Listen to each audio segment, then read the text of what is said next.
Are we live? I don't know. You guys let us know. I think we're... Oh, that's your... Wait. Yeah, I think we're live. We're live?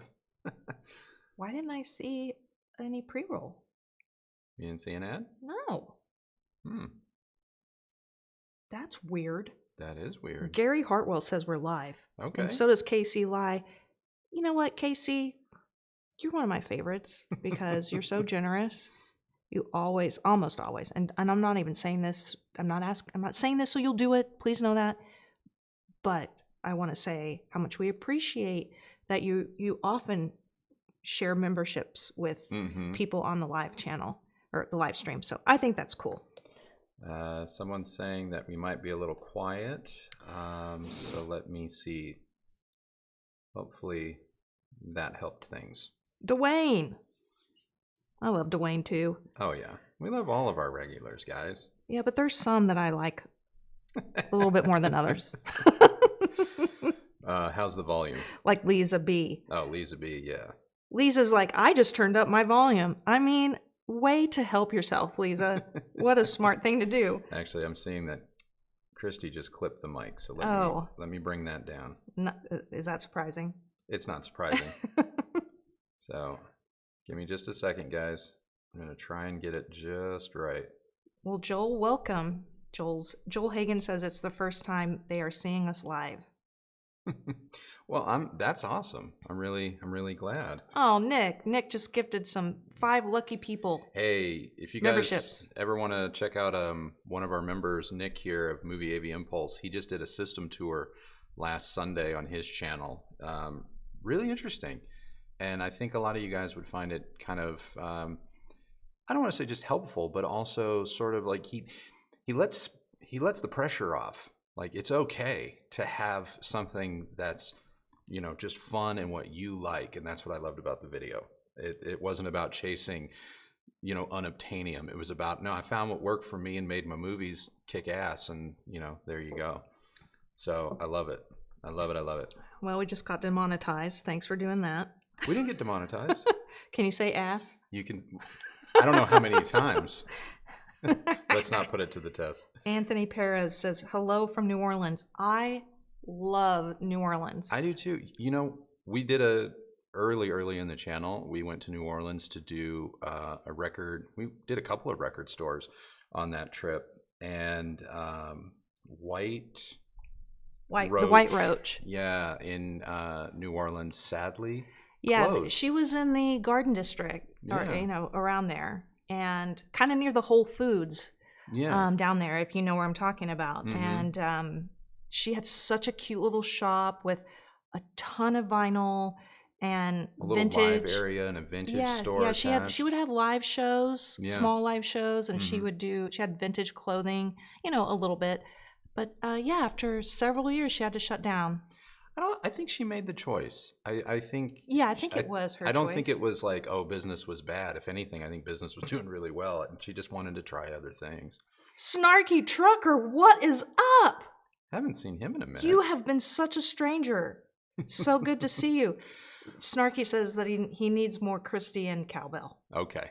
Well, I can give you the Kristi, no cowbell. No cowbell. Real quick, guys, and then we're going to get on with the show. If you notice any movement over my shoulder in that window, it's because there's a crew outside working. So I apologize if there's any stray noises or slight distractions. We are not about to slow down the process of what's happening outside. So the show must go on, but that's all I'm going to say about that. Should we get going? Because I'm already behind. We're 4 minutes in and I'm behind. Probably. Sometimes it's nice to just like let people settle in. Yeah, I think so too. You know, just before we get started, I don't know if you guys have noticed the pinned comment up at the top of the chat box. If you open that, it will tell you exactly how the stream goes. If this is your first time, as we already have 243 people watching right now, and you can see questions quickly start coming in, we do prioritize super chats. No, it does not mean you have to pay in order to get your question answered. However, if you really want it answered by Andrew, you should do a super chat. For everything else, as I am able, I will answer. What are you doing? Someone said my mic level Oh my God. Anyway, while he's doing whatever he's doing, what was I saying? Crap. Oh. You do these things and you make me lose my train of thought. All right. And you're not even going to help me. Thanks. You were saying something about... Oh, I'm going to help. I'm going to answer your questions in the chat box as I'm able to. Anyway. Okay. You can look in the description. PSA over. Yeah. And hopefully someone said Andrew's still quieter. Hopefully that just fixed it. Okay.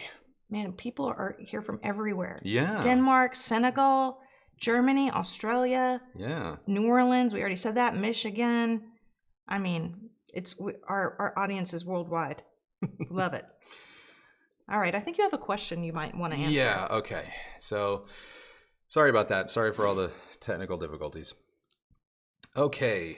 John, he kicks us off with a question that I actually really, really loved. Any tips or products to clean speaker grills of Great Dane hair and slobber? I have... Oh gosh, slobber. Slobber. Now, slobber's tricky. No, I know. Well, especially with the Great Dane. Yeah. Remember Jennifer had one? Yeah. And it was always drooling. Yeah. And it kind of creeped me out. Cute dog, loved the dog. Yeah. The slobber. Yeah. Hard. My old wolfhound had a slobber problem, but we kind of just trained it to drag its chin on a towel that we left on a counter. So hair, I have. Because it's more environmentally friendly, I have an air gun that is rechargeable. Because I used to use those little canisters of air for blowing out computers and whatnot, but the compressed air. And then his wife with the big brain was like, you know what you need? She's like, you go through a lot of this, because every time we go to shoot a video and a review for you guys, like I spend about 15-20 minutes dusting and wiping down everything you guys are going to see. And I would go through half a canister every video.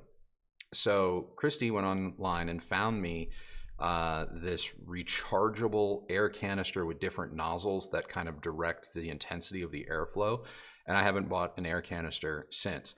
As for slobber on grills, if it's discoloring the grills or it's staining the grills, Folex gets anything out. It's a all-purpose furniture cleaner. We use it on couches, rugs, chairs.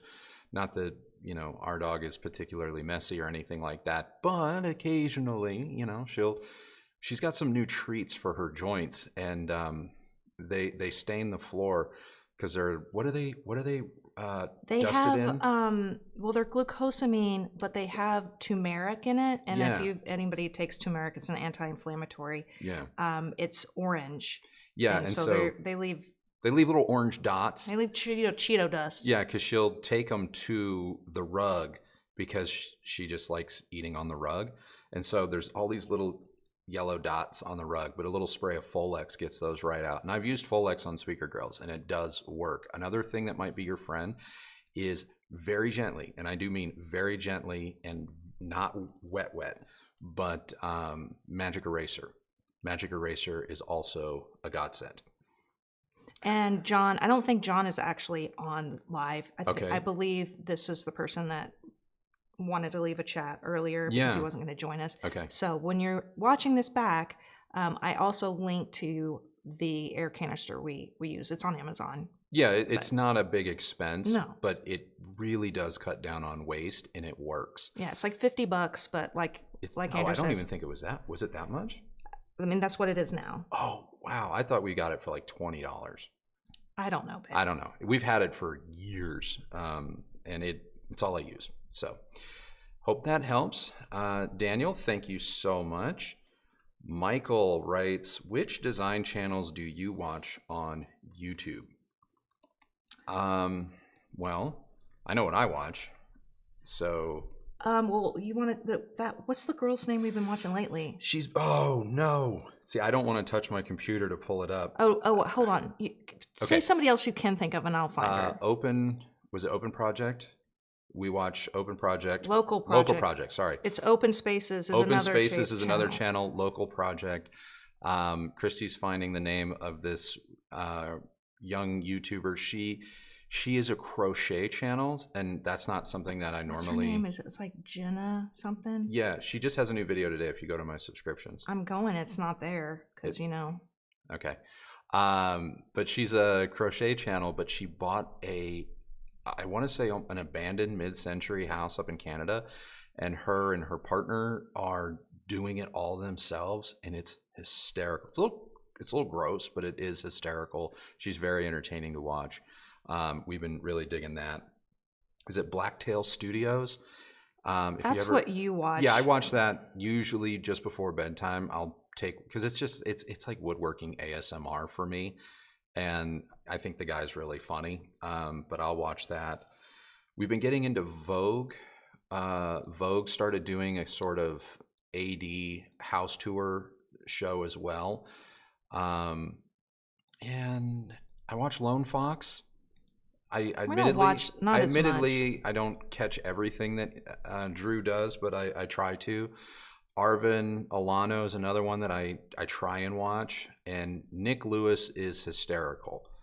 Like, Nick Lewis puts out more videos than I have time to watch, but when I do sit down and maybe watch one or two of his videos, I laugh my ass off. They're so funny. Oh, and How to Renovate a Chateau. Oh, they're awesome. They're in Honfleur, which is where we got married.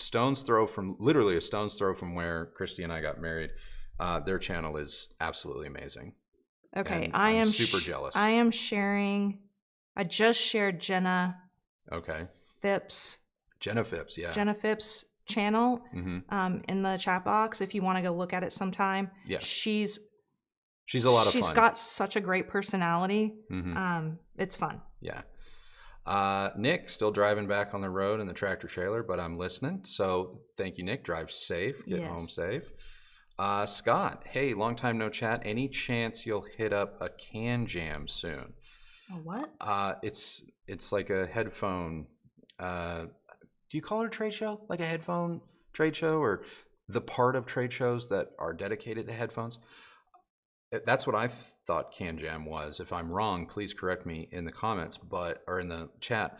But any chance you'll hit up a Can Jam soon? Probably not.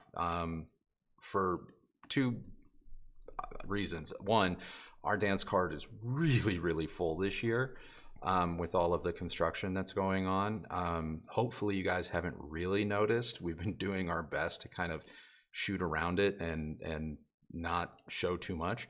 But yeah, there's crews here every single day, and it's quite a lot, and we can't necessarily just go somewhere. And second, we're not really a headphone channel, and so I'm not really sure how much good I would do a Can Jam. You know, we would be like, yeah, it's great. Cool. Yeah, neat. Remember what's her face? Cute. Man, I hope she's okay. I know.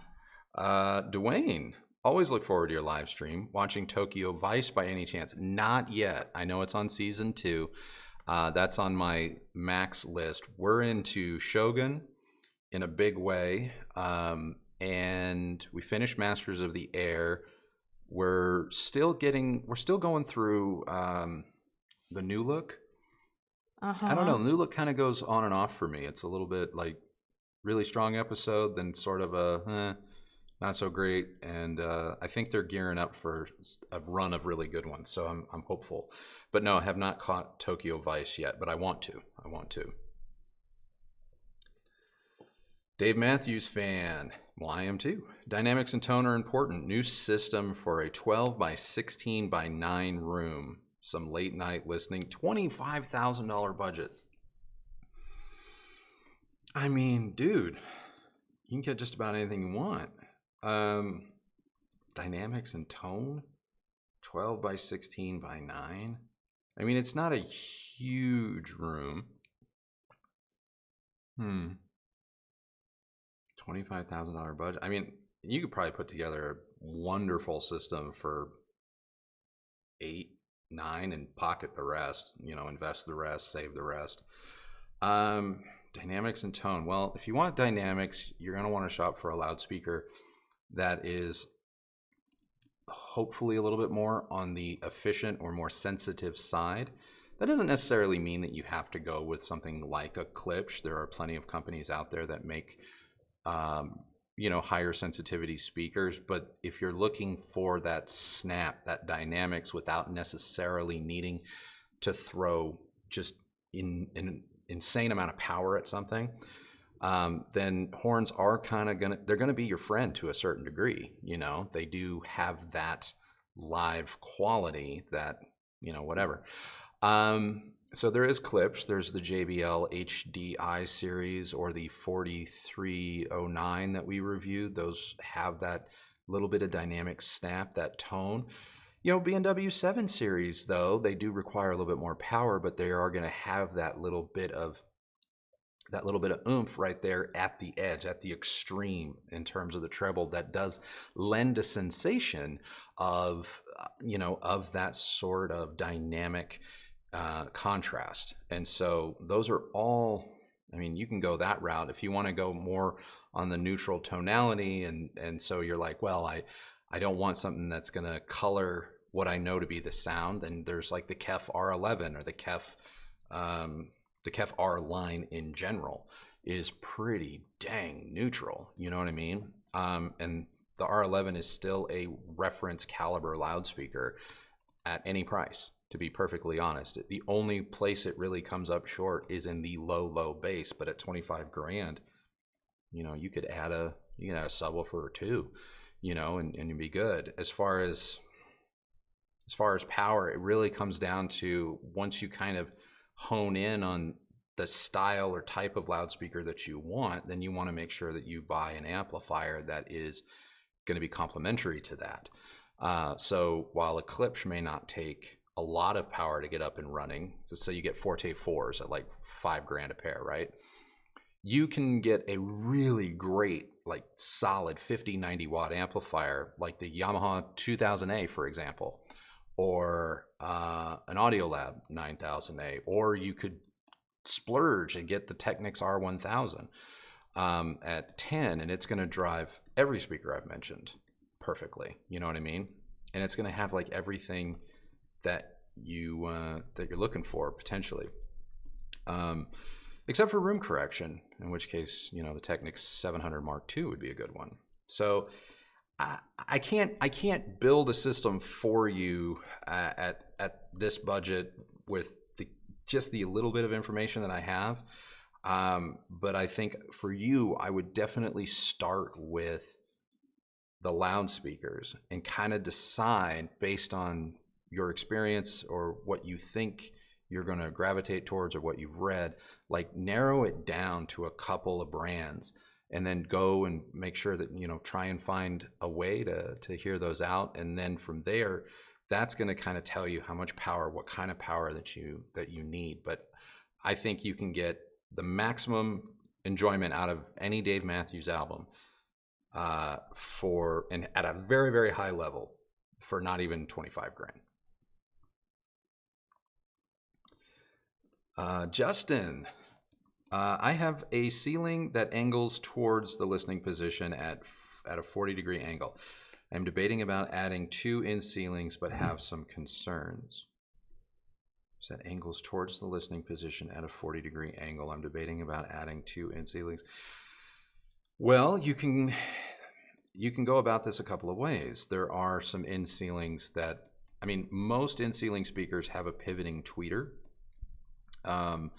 So you can always point that more straight down for the parts of sound that are a little bit more directional to kind of combat the angle. The other thing that you can do is I think there are in-ceiling speakers that really kind of move in the housing, and so maybe they can be mounted like this, but then the whole driver array can be pivoted down. Now, I don't know which brands. I've seen it, but I can't recall which brands off the top of my head. They're not going to be on the cheaper side, but I have seen it. But yeah, that would be my recommendation. Definitely look for in-ceiling speakers if you're worried about it. Look for in-ceiling speakers with pivoting drivers, pivoting tweeters. But the other thing that could be fun is, and I'm not trying to spend your money, needlessly, but what could be really interesting is if you're able to buy from somewhere that will let you decide which ones are best for you. If you get the same diameter, in-ceiling speakers tend to use the same kind of hole diameter, so 6, 8, 10 inch. So it's not impossible that you could get a cheaper pair of, say 8-inch diameter in-ceilings, and then one of these more expensive ones, and see if you can really hear a difference. And then, graciously return whichever one doesn't work for you. Just a thought. Good question, though. I like that question. Wirehead, looking forward to the new changes as they arrive. What are your thoughts on speaker isolation feet? Well, I've gone on record as saying that I do like our isoacoustic feet that I put on most tower speakers that you see in our reviews, but I don't care for them from the standpoint of, or I'm not going to be one of these people that says the second I put my isoacoustic feet on, oh my God, it's like I bought all new speakers. That's a lie. And anyone who says that is lying to you. Is trying to sell you something. It's trying to sell you something, and it's more than just feet. And it has a smell, and it comes in a bag. The reason I like them is if you have a resonance vibration issue, let's say, maybe you're on a second floor, you're in an older house, things in the house can get excited a little bit more easily in terms of vibration. They do cut down on that. They do help. I like them because isoacoustic feet in particular, the bottom is like a suction cup. It's a rubberized suction cup material. And if you have hardwood or hard surface floors or really nice tile, I don't have to tell you this, but most speaker feet are absolute trash for keeping really nice finishes intact. I get that spikes, they decouple everything or they anchor you to carpet and pad, but if you don't have that, spikes suck.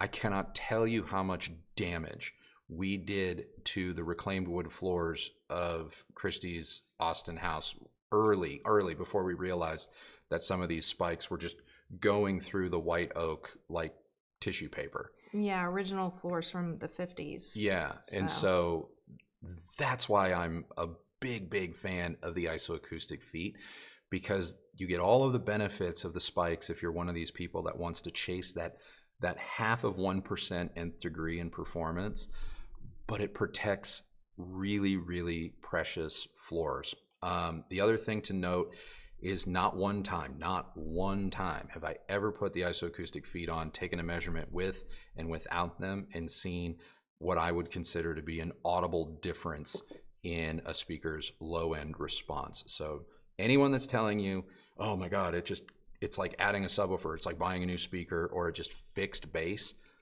that's a lie. Let's see. Oh, see, it jumped on me. Here we go. Improved garage. No questions today. Working and listening. Really enjoyed the new format video last week. And guess what? There's going to be episode 2 tomorrow. And it's even a little bit longer than the first one because we had a lot to go over because you guys were all so jazzed about the Eversolo DMP A8. So yeah, that's happening tomorrow as well. And if you missed last week's episode and you have no idea what Improved Garage is talking about, shame. But no, we started, Kristi had a good idea about sort of bringing aspects of the live stream and answering questions that we see repeatedly happening around reviews and kind of doing follow-up reviews about a week later. And so, yeah, it's a show we're calling Unplugged for now. It's kind of stuck. And we have a really good one tomorrow coming out. I hope you guys like it. Yeah. It's been fun for us. Mm-hmm. It gives us, like Andrew says, a little bit more time to think about a product. And, this way we can incorporate some of your questions. So there's probably about 4 or 5 viewer questions that we in tomorrow's video that we talk about. So I really hope that you find it helpful. I know that some people had some feelings about, like, oh, I don't want to have to watch 2 videos to get Kristi's response. And I get it. Get it. But, this is, I think, a format that's going to work better in the long run. Yeah. And I know change is difficult, but all I can hope is that you stick with it, and we'll come out on a regular schedule like we always do. And that way you can know when to expect it. Yeah, when to expect it. So yeah, in this video, the first episode was very much a beta. We had no idea like really what we wanted to do, and so we did take all of your feedback to heart, and the constructive stuff. Some of the non-constructive stuff, you guys can kick rocks with open-toed shoes. That's a Love is Blind reference. If anyone watches, maybe Lisa does. Anyway, but we did take a lot of their critique, and we addressed it in episode 2. So if you saw episode 1, I really hope you tune in tomorrow for episode 2 and let us know, do you like this other kind of change to the format? Because I think it's better. I think the second one's better than the first one. Oh, do you? Yeah. Yeah, I mean, I think they're both good. They're both the good. First one was so much fun because, anytime something is new, it's there's always a bit of energy that's comes out. But yeah, I think over time it's going to be. I think it'll catch on. Oh yeah. No, I'm still not going to be on camera. And if you're watching here today, I know that means you're pretty much like some of our diehard fans.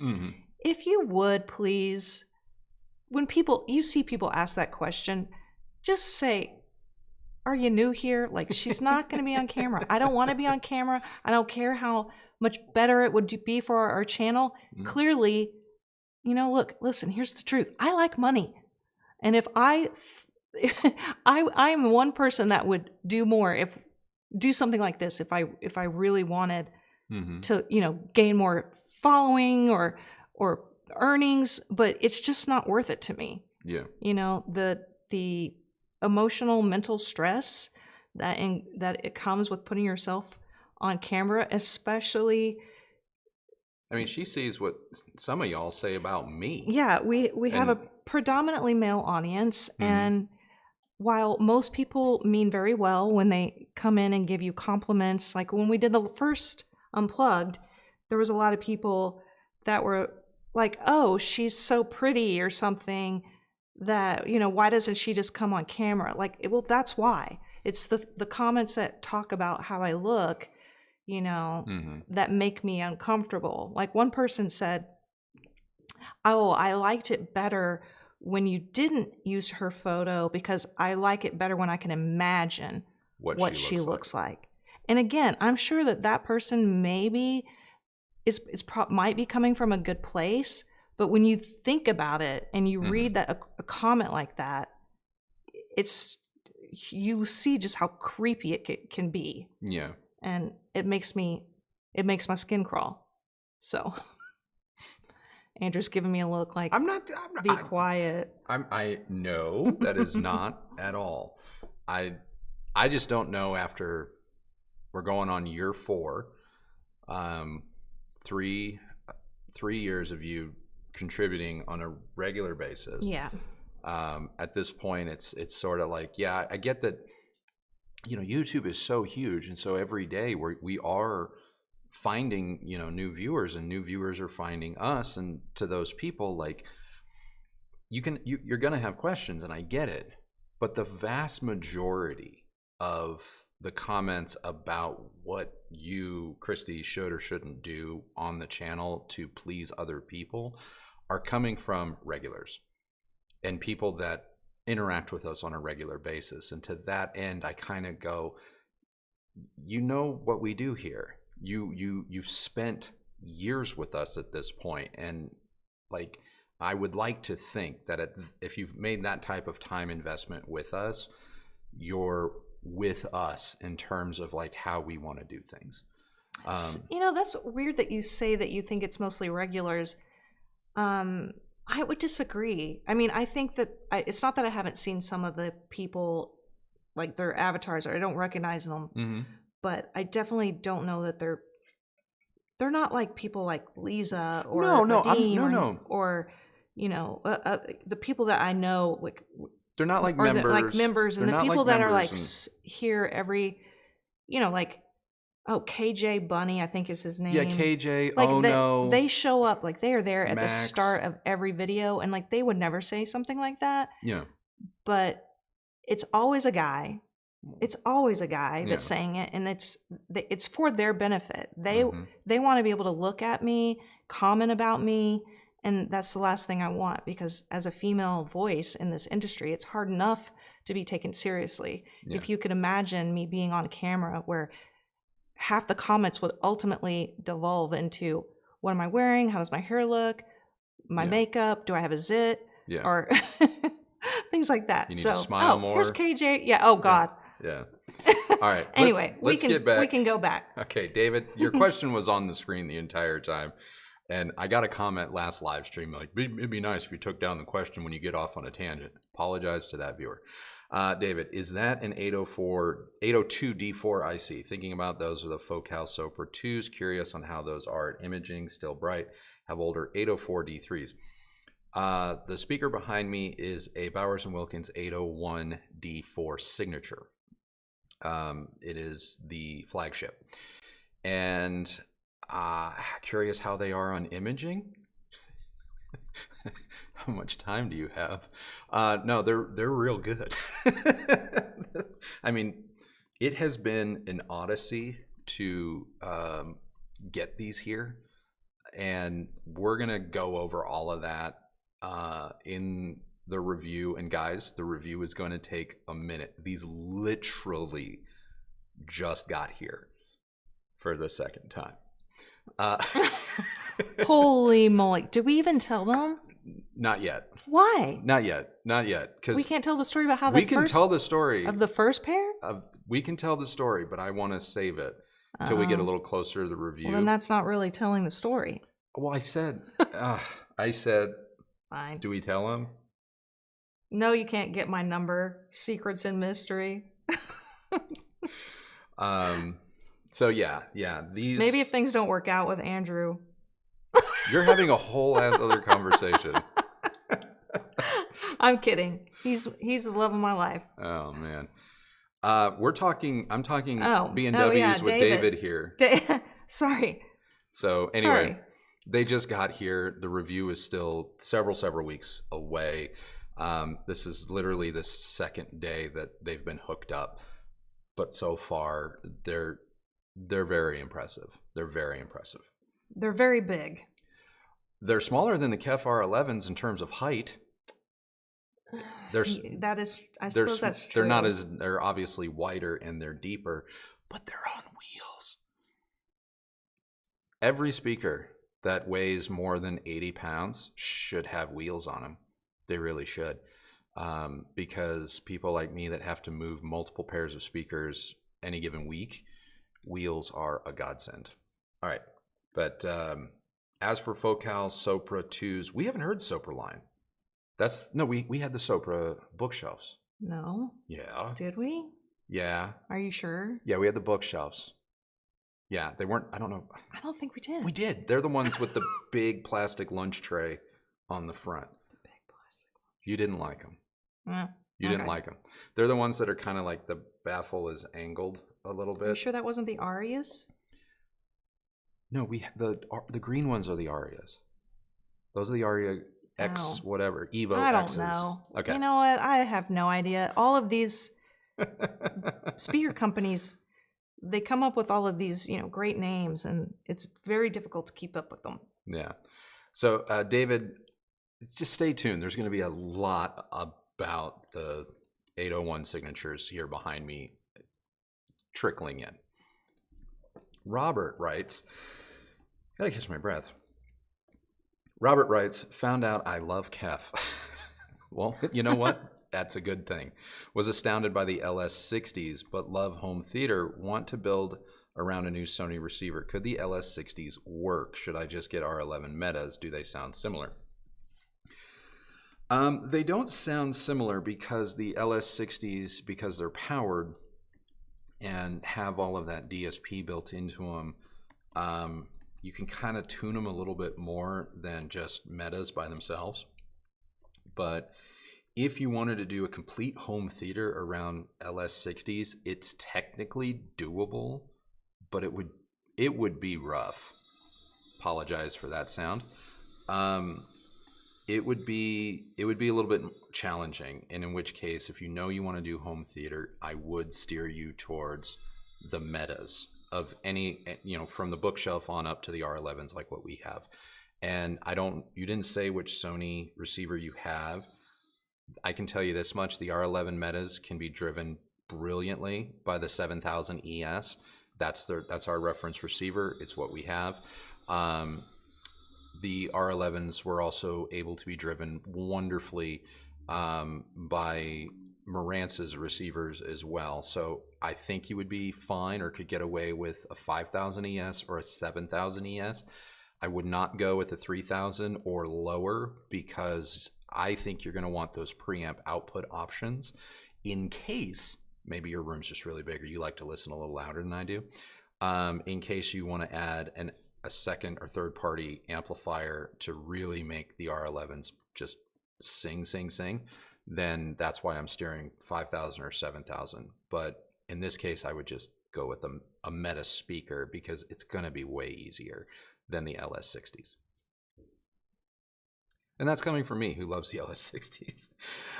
Huge fan. What are your thoughts on KEF R11 versus Polk R700? Also, is the Sony AZ7000 enough to run KEF R11 plus others? Yes. Oswald, meet Robert Oswald. Yeah, the R11s to me are the better speaker compared to the R700s. But they should be. I think they're 3 times as expensive. They're just better built, better finish, a little bit better response in room, and just an overall just a nicer speaker. The 7000 drives R11s fine. It drives an R11s, the matching R center, and 2, 4, 6 pairs of in-wall in-ceilings in our room. So yeah, on a 7000 with no outboard amplifier. But if you end up with a Sony 7000 and you find you need more power, you can always add a Emotiva XPA and be good to go. KC Lai gifted 10 memberships. I really appreciate that, KC. And also, guys, we're going to be doing another member first, little bit of a garage sale. I have kind of built up a small collection of things that I've bought that I no longer need or have, are past their prime in terms of testing needs for me. And so I need to make some space. So probably not this week or next week, but in the coming weeks, members, be sure to keep your eye on the community page, because we are going to be letting go of a couple of things that I no longer need. And that's something that we open to members. So keep an eye out for that. Michael, small room, 11 by 14, that opens on the side to a kitchen. Sonos or HT-A9 is tempting, but AVR is more my style. Thoughts on high end for small space? I don't think your space is tiny, but it is something that doesn't require too much. Both a Sonos or an HT-A9 would work in that kind of a space, but I get it. If you want an AVR and what happened? Nothing happened. Okay. If you want an AVR and you want that upgradability and stuff, thoughts on high end for a small space? My thoughts on high end, or my thoughts on buying anything, is kind of space agnostic. It's like, buy what's going to work for you and your budget. And if you don't think you're going to use the system all that much, or it's not going to be like one of your things, like let's say you're really into cooking, and so in your kitchen, like, you make sure that you have the nice pots and pans and nice knives and all of that stuff. But if you think for a second that you're not going to feel the same way about high-end hi-fi or home theater, then I wouldn't go crazy. Even though some of it looks really nice and you get drawn into channels like ours or conversations and it seems like something that you want, you know, don't overspend chasing something that you may not use. That said, in a smaller space, I think making very select choices and quality is always a good thing. Is always a good thing. And in a smaller space, you don't have to necessarily surround yourself with speakers. You could probably get away with a really, really nice 3.1 system. Hell, movies could be really enjoyable with just stereo in an 11 by 14 room if you buy right and buy once. So that's kind of what I feel about it. As far as AVRs that are going to be good quality, that are going to scale down and up, the Marantz Cinema line is fantastic. Onkyo's new RZ line is also really, really good. Especially too, they both have the Dirac room correction, which is going to let you fix potentially any small problems, small to medium problems that you have in your room. Especially with one side being open, you know, it's going to help balance the sound out a little bit more. So that's kind of what I would do and what I'm thinking. Michael writes, silly question alert. What would happen if you connected two audio sources, think two AVRs, to the two sets of binding posts on the same speakers? Don't do that. Don't do that. To the two sets of binding posts on the same, so you're trying to buy amp using two different AVRs. Yeah, I don't think that would work at all, because the AVRs would need, so you would have to have a single source running a splitter that would go into each AVR, and then yeah, that just sounds like a recipe for disaster. A lot of AVRs will let you take a lot of AVRs will let you buy amp already and will let you do what you're asking, which is not a silly question. Buy amping is not silly, but they'll let you do that within the single receiver, usually by taking the binding posts that are for zone 2 or 3 and in the menus and setup menus going in and just saying like, oh, I want to buy amp. A lot of the modern receivers, I want to say the RZ50 lets you do it. The Cinema lines up the chain let you do it. I don't know if our Sony does. I'm sure it does. The Sony is like infinitely configurable in terms of the 13 binding posts that it has, but I would not get two receivers and try and do this. I'm not an electrical engineer, so I don't know exactly how bad it's going to be, but I think it's going to go really bad for everything involved. So, but you can buy amp with receivers nowadays, so you don't even need a second receiver. Maurice, I need a high pass filter for my small speakers to use with my subwoofer. I'm using a Wim Pro Plus with a tube amp. I'm concerned about blowing my 5 1/4 mid woofers. What do you recommend? I need a high pass filter. Wim Pro Plus with a tube amp.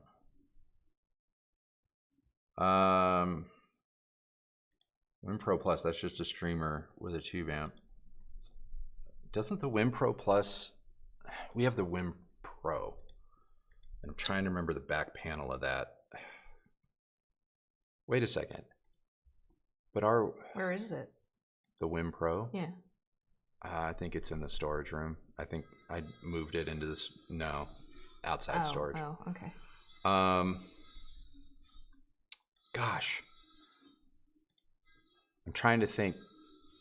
If you have a subwoofer with, well, no, that's not going to work. Okay, you want a high pass filter. I mean, you can always insert a mini DSP that would let you do that. I'm concerned about I guess I'm confused, Maurice, as to why you're concerned about blowing your 5 1/4 inch woofers. Like, what tube amp are you using? Like, it's hard to blow a woofer. I'll put it that way, unless the amplifier is straining to power the speakers, in which case the amplifier is clipping because it's not powerful enough to drive a loudspeaker. So the concern over blowing your 5 1/4 inch midwoofers makes me think that, are you using like a real budget tube amp that's not very powerful? Are you trying to get away with something that maybe you shouldn't be? That's what I'm kind of more curious about. If you can leave a comment for Kristi, maybe she can fill me in on this a little bit later. You need to at my full name. Yeah, at Kristi, because I need a little bit more information so that it highlights so I can see it. Because you could easily put a mini DSP between the Win Pro Plus and your tube amp, and that would allow you to do a high pass filter and a low pass filter and any number of filters. Let you do EQ. You could go, if you wanted to go from the Win Pro Plus, you could go to something like an Eversolo DMP A6 streamer, which has all of that functionality built into it, and then take that out to your tube preamp. But I'm more concerned about, like, what's the deal with the tube amp and blowing a 5 1/4 inch woofer? That's what I want to know about. Mr. J, I noticed you reviewed the KEF Q750s. Do you think it's a big drop from the KEF Q550 to pair with the Marantz Cinema 50 and a dedicated sub? Not with a sub. I mean, admittedly, we didn't have the 550s in our house, but knowing what I know about KEF, it's just a little bit more about scale. But the only thing that I think you're going to notice or not notice, especially if you're using a sub, is the 750s will probably play 5 or 10 hertz deeper on their own compared to the 550. But if you're crossing it over with a sub properly, it doesn't matter. It doesn't matter. So no, if you want the 550s, get them. Get them. You're going to be fine. Let's see. Lisa writes, what about an isolation block or plate for a turntable? Kind of similar to the isoacoustic feet. Like, it can be good. I caught a lot of flack for this early in our channel because we reviewed a couple of products called like the Spin Base, and they're turntable bases with speakers built into them. Then you set your turntable on top of them, and they're really great. They actually are really good solutions for people that may be tight on space, want to listen to their vinyl records. I see them being very popular in apartments and with younger people. And we loved ours. We absolutely loved ours. But I reviewed their cheapest one, and all of the vinyl fanatics just flooded the comments like, that's the dumbest thing I've ever seen. You don't put a turntable on top of speakers, like the vibration, you know. And so kind of to, you know, prove a point and also just be a little bit of a butt. We made a video where I took a Theragun, those like pneumatic massage guns, and I put the turntable with its stock feet. It was a U-turn orbit with just some rubber cones for feet. And I set that on an IKEA table, so not the last word in stability. And I put a record on, and then I put the Theragun on high, and I just pounded the crap out of the top of the table directly in front of the U-turn. And the record didn't skip once. It just didn't skip once. It didn't even really sound, I mean, it's hard to say, did it sound different, because I was also listening over the sound of a Theragun, which is not quiet, but the record didn't skip, and the needle didn't jump around and do all of that stuff the way that these comments would make you believe. And then a bunch of people saw that, and they were like, well, when I jump up and down on my second floor, it can make the needle skip. I'm like, I'm sure there's cases where this is not the end-all be-all solution. But at the same time, like, I've seen magnetically suspended turntables. I've seen turntable platforms that cost more than the record players that are sitting on them. You know, I know that isolation is important. I know that it matters, but take it in stride. If you have a $200 table, it doesn't make any sense to go chasing an $800 isolation platform. It doesn't. So just kind of keep that in mind. I'm not saying that they don't work, but much like the conversation around isolation feet themselves, I think a lot of people make a lot of really big, very hard to substantiate claims. And as a result, it gets a bit foggy.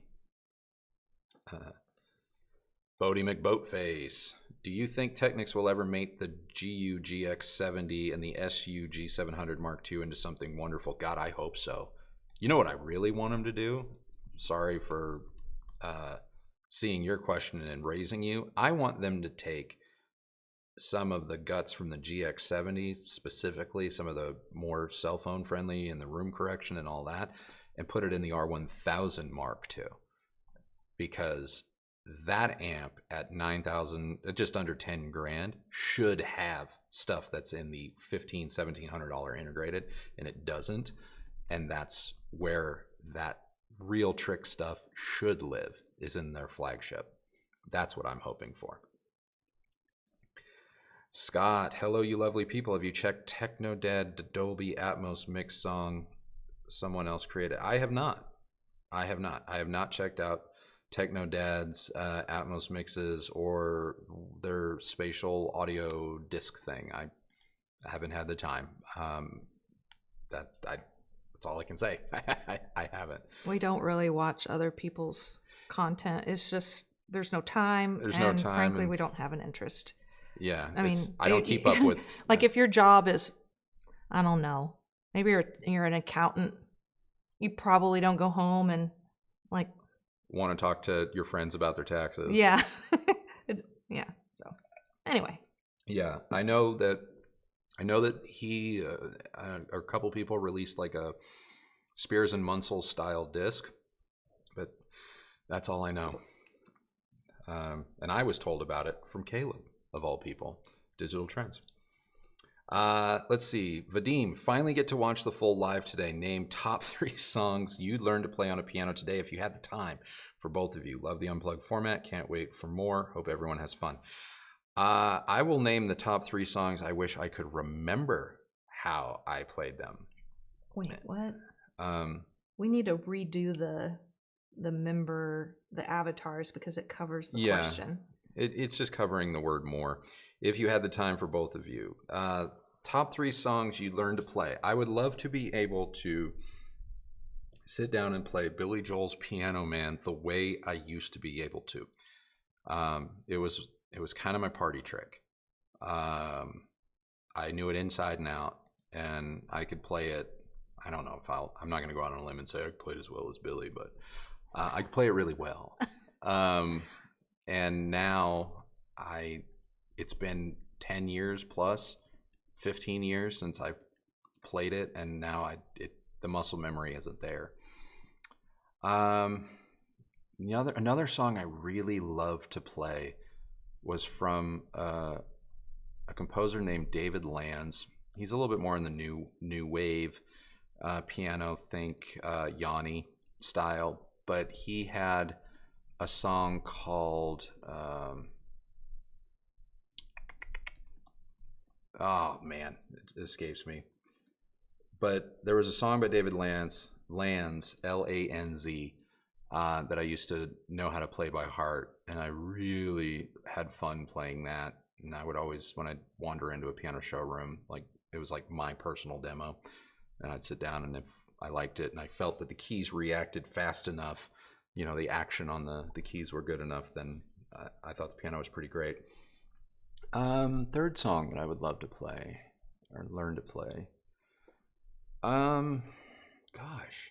I still remember the first time I discovered that you could play the piano. Remember we were in Austin at Guitar Center, and he sits down at one of these electric keyboard. Yeah. Mm-hmm. And just starts busting out some random song, and maybe he wasn't even playing anything. I wasn't. I was.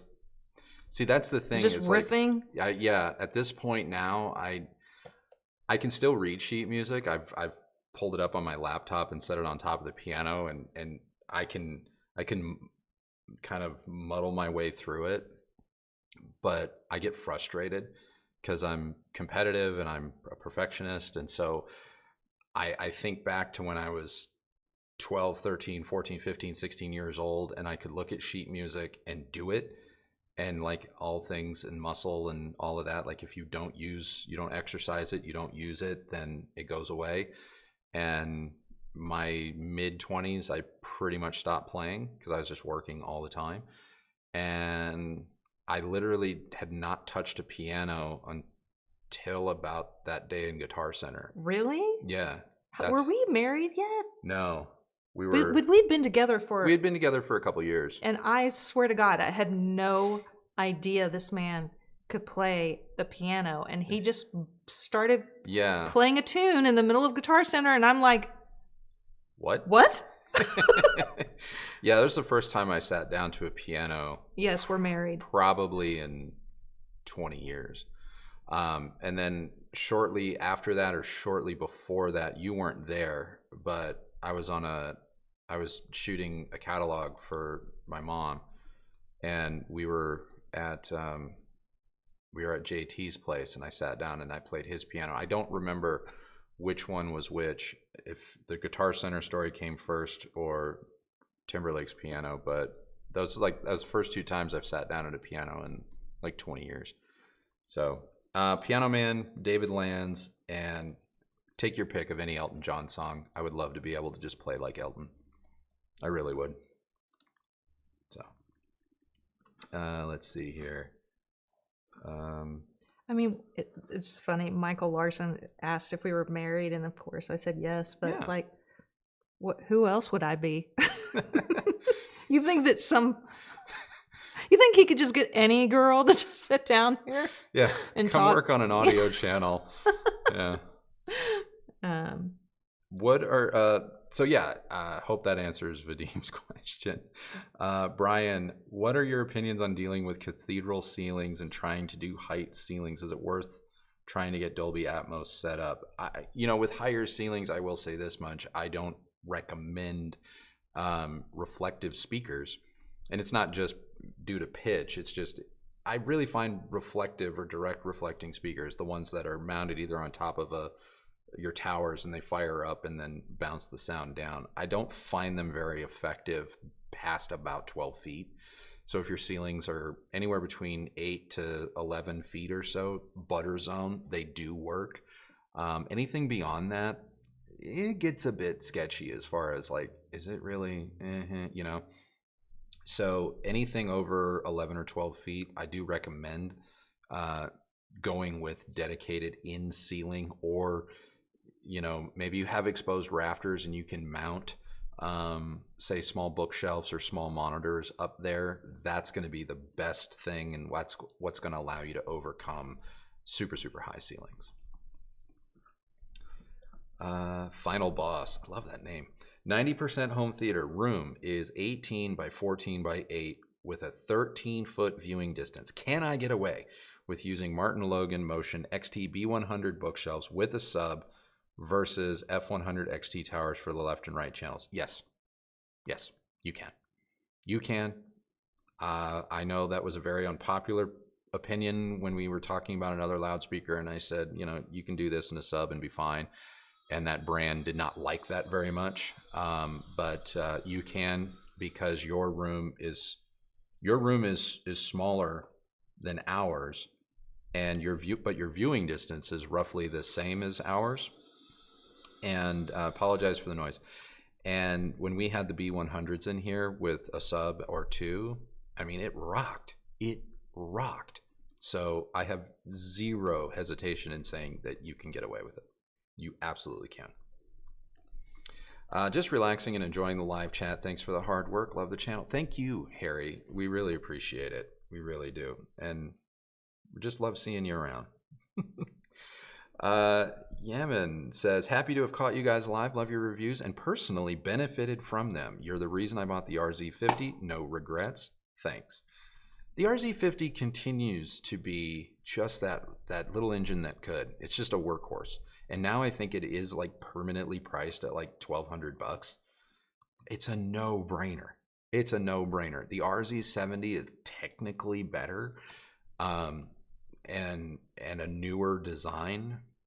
But for $1,200, the RZ50 it's going to be retired like the R700s from Polk, where it's just permanently like best of. You know what I mean? It's really good. Michael Larson, courtesy of Kristi. What's up with speakers that don't measure as rated or rated as? What's up with speakers that don't measure as rated or rated as? Don't measure as rated. Well, I don't know what three measurements there. I mean, there's three measurements. There's frequency response, which I find most speakers, plus or minus a couple of dB, tend to hit. Rated as measured. Rated as what? He chimed back in, rated as measured. But are we talking frequency response? Are we talking impedance? Are we talking sensitivity? No idea. Because there's like three measurements that go into a loudspeaker. And in my experience, I have found that most speakers get within 1 or 2 hertz of their rated frequency response. Now, the only time that you might need to look at the fine print, and we ran into this with the loudspeaker that we're reviewing for Sunday, which I'm not going to give away, that has like 2 sets of frequency response measurements. Like the anechoic is 64 to 25 kilohertz, but in room they're saying it's 40 to 25 kilohertz, and it absolutely will do 40, but know that it's relying on boost from the room to get to 40, but it does do it. But if you were to put it in open air or an anechoic chamber, it probably is going to cut pretty hard right at 64. So that's one way that maybe people go, oh, it doesn't do it. And it's like, oh, hold on. They're usually little fine print. As for impedance, the only speaker that I know of that people really get up in arms about over is it or is it not, or I'm not sorry, as far as sensitivity, the only speaker that I'm aware of that people go, is it or is it not really efficient, is Klipsch. Klipsch gives you an in-room sensitivity usually. I think maybe their newer speakers, they're starting to get away from that to avoid the pitchforks. But they're giving you... Yeah. So the person that I paid for so that question would be answered. Yeah. Just also type generally frequency response, bass, and sensitivity, and then gives an example. Klipsch RP600 rated at 96, but measured only to be mid 89, 90. I mean, you also have to think about there's a whole segment of this hobby that's out to convince you one way or another, or to sell you a fix. Well, and look, there's that aspect. I just feel like it gets so overly focused on. Right. And the thing you got to keep in mind is if the R600, let's say the R600 is stated to be 96 dB sensitive, I'm pretty sure that below the sensitivity or below the spec sheet on that, it is going to have an asterisk and it is going to say in-room sensitivity, meaning when they're placed in a room from a distance and being boosted by the natural acoustics of a space that they're in, they react or play back similar to a speaker that would be 96 dB sensitive in an anechoic chamber. The fact that if you test them in open air or whatnot and they're closer to 89 or 90, in my humble opinion, that's still a pretty sensitive speaker. Now, how people are arriving at these numbers, unless you have an anechoic chamber, unless you know what I mean, like unless you're taking this to like the NRC laboratory or something like that, like there's going to be wiggle room in everyone's findings, because everyone that's now an armchair speaker designer, that's using either really expensive gear, like Klippel or whatnot, or using their own homemade methods. There's just an element of approximation that is going on, and some devices are better at it than others. But just understand that there is just a little, everything's going to have a little bit of wiggle room, and I don't chastise clips too much. Do I think maybe in their instances, just to kind of get people off their back at this point, because it's become such a topic or an easy, clip sucks. Should they give 2 sets of sensitivity numbers? Probably. I mean, at this point, just to shut everyone up, I would if I were if I were in charge of clips. What? What? No, it's Zachariah Adams, who's another one of my favorites. Yeah. Says, I only buy speakers that have graphs on the front of the cabinet. I mean, seriously. I mean, yeah. It's just gotten ridiculous. It's a bit nuts. So do not, here's my advice. Here's my advice, Michael. And I hope that you don't think that I'm picking on you, or I'm calling you out, because I'm not. You are responding to something that is what I would like to call a nothing burger, because at the end of the day, if you like the speaker, or if you like the speaker and you've been enjoying the speaker, try not to let people talk you out of something that you know you've already fallen in love with, because they can point to something that maybe you weren't even aware of. There's a certain amount of ignorance that can be blissful. And when it comes to when it comes to the Clipple gang and these measurement hawks, like it gets real easy. We should trademark that. I trademarked it on the video for this week. You did? Yeah. You did? Yeah, I copyrighted it. That's mine. No way. I filed. Oh my God, you're brilliant. It's mine. I own it. You heard it here first. Yeah. I mean, it's one of those things where you could talk yourself out of being happy with a winning lottery ticket.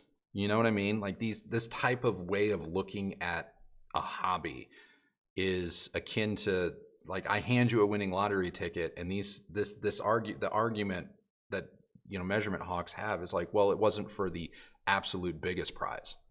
Yeah, but it's still a winning lottery ticket. Yeah, but it would have been nice if it could have been the Powerball. Well, how much more money do you have to spend on maybe buying a couple more tickets? Oh, I want it to be free.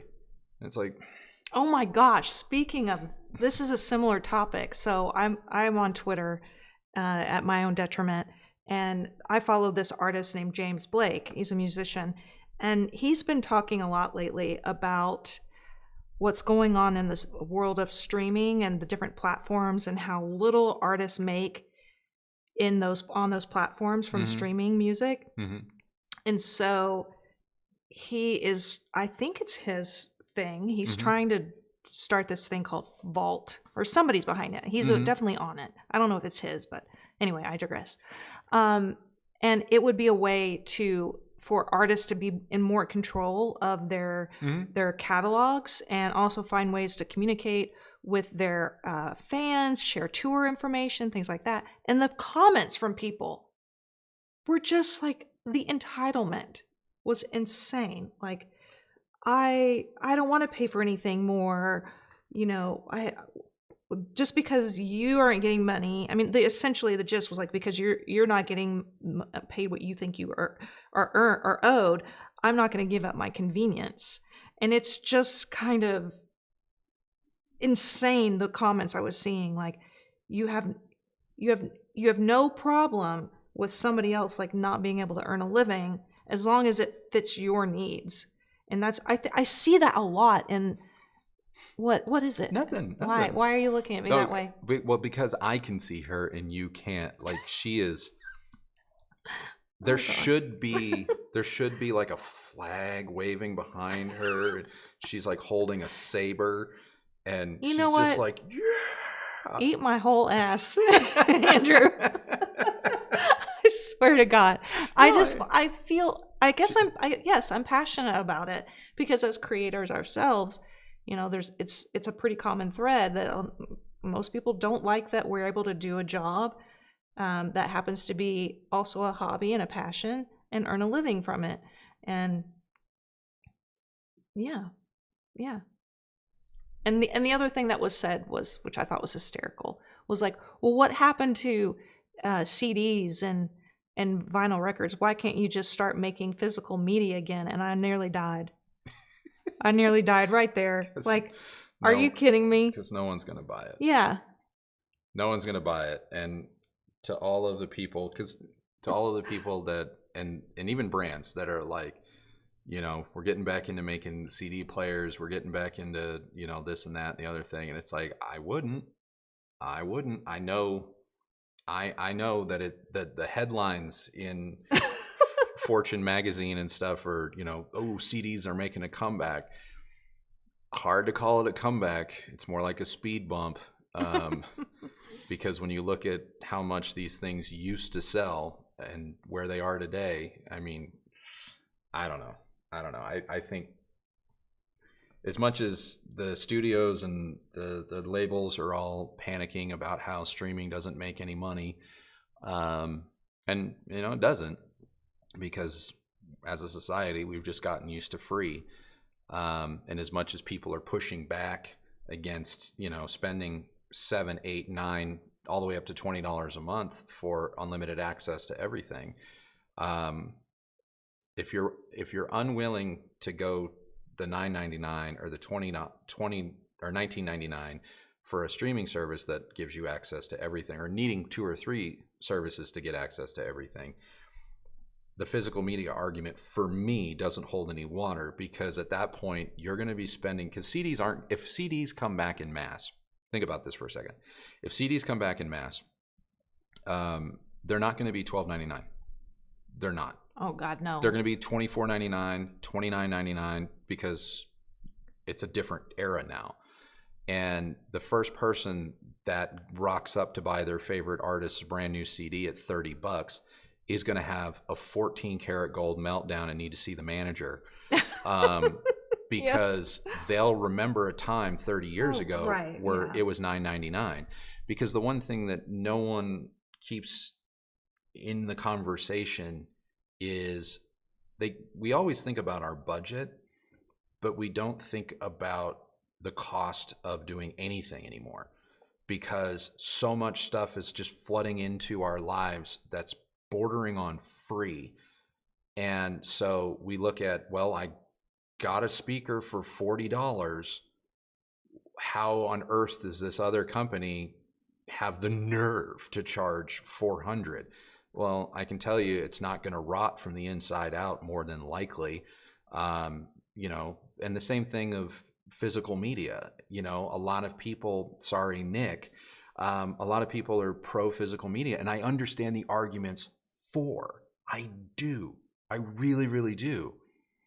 But the economics of physical media in the new realm are a little bit different, because a lot of the times that people are like, oh, CDs are great, vinyl's great, DVDs are great. A lot of people are buying this stuff secondhand, where, yeah, you can pick up a DVD for $2. You can pick up a CD for $1. You can pick up a record for $5, you know, and it's in good shape. It's listenable.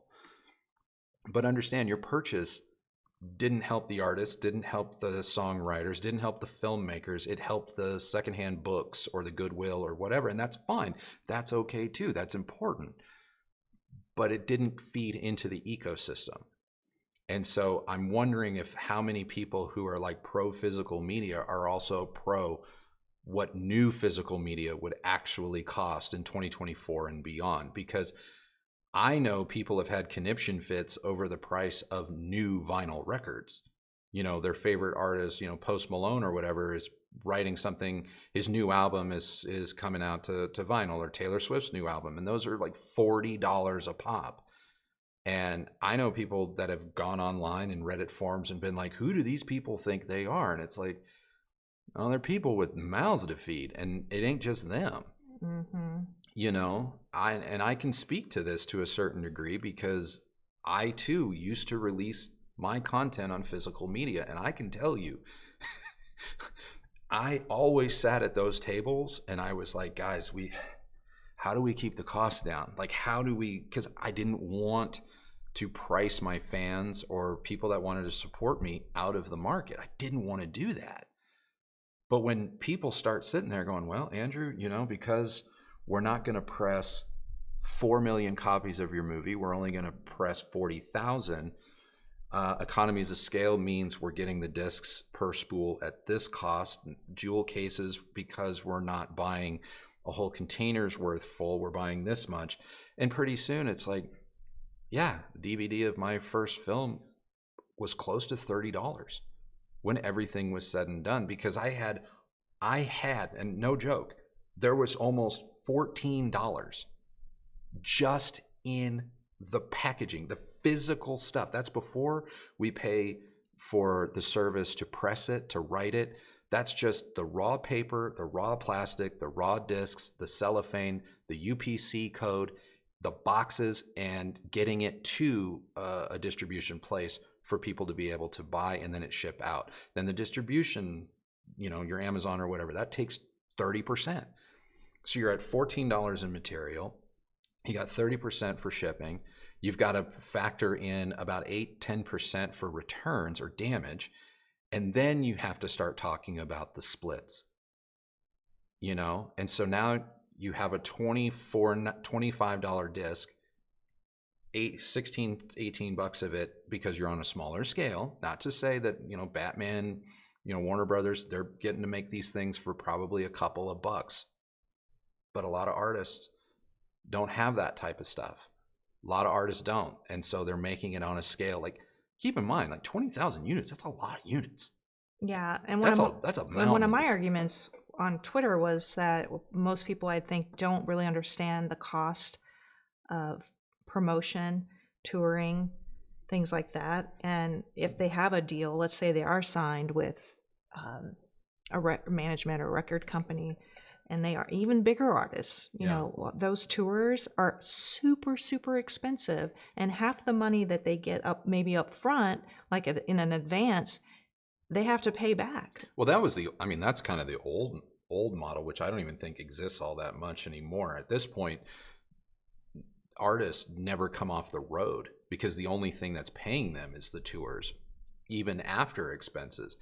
You know, it's one thing to look at a Taylor Swift Eras tour and go, you know, it contributed $5 billion to the global economy, but that's a fraction of 1% of the entire industry, where 99% of the artists that are, quote, working artists who have a fan base that maybe is around the size of us, you know?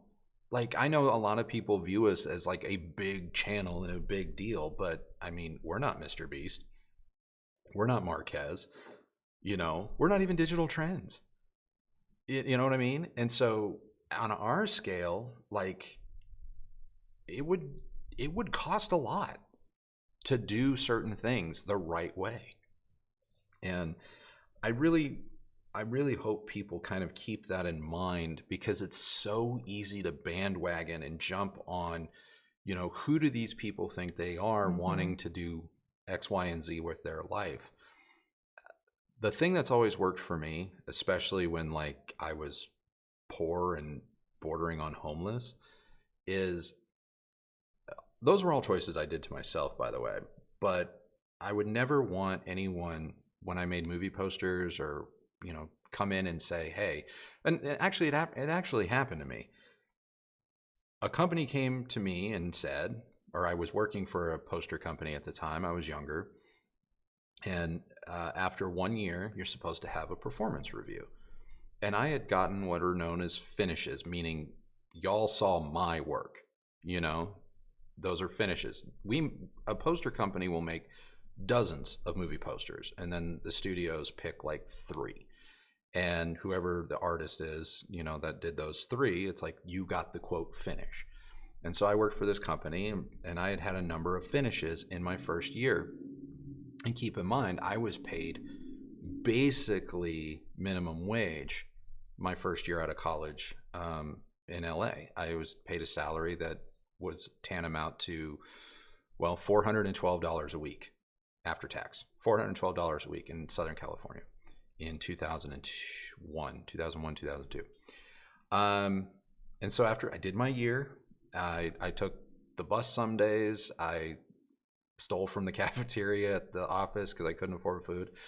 And after the year, I said, hey, I've gotten a couple dozen finishes, and, I put the time in, and I asked for a raise to, no joke, I asked for a raise to $35,000 a year because I was making $24,500, and I asked for 35.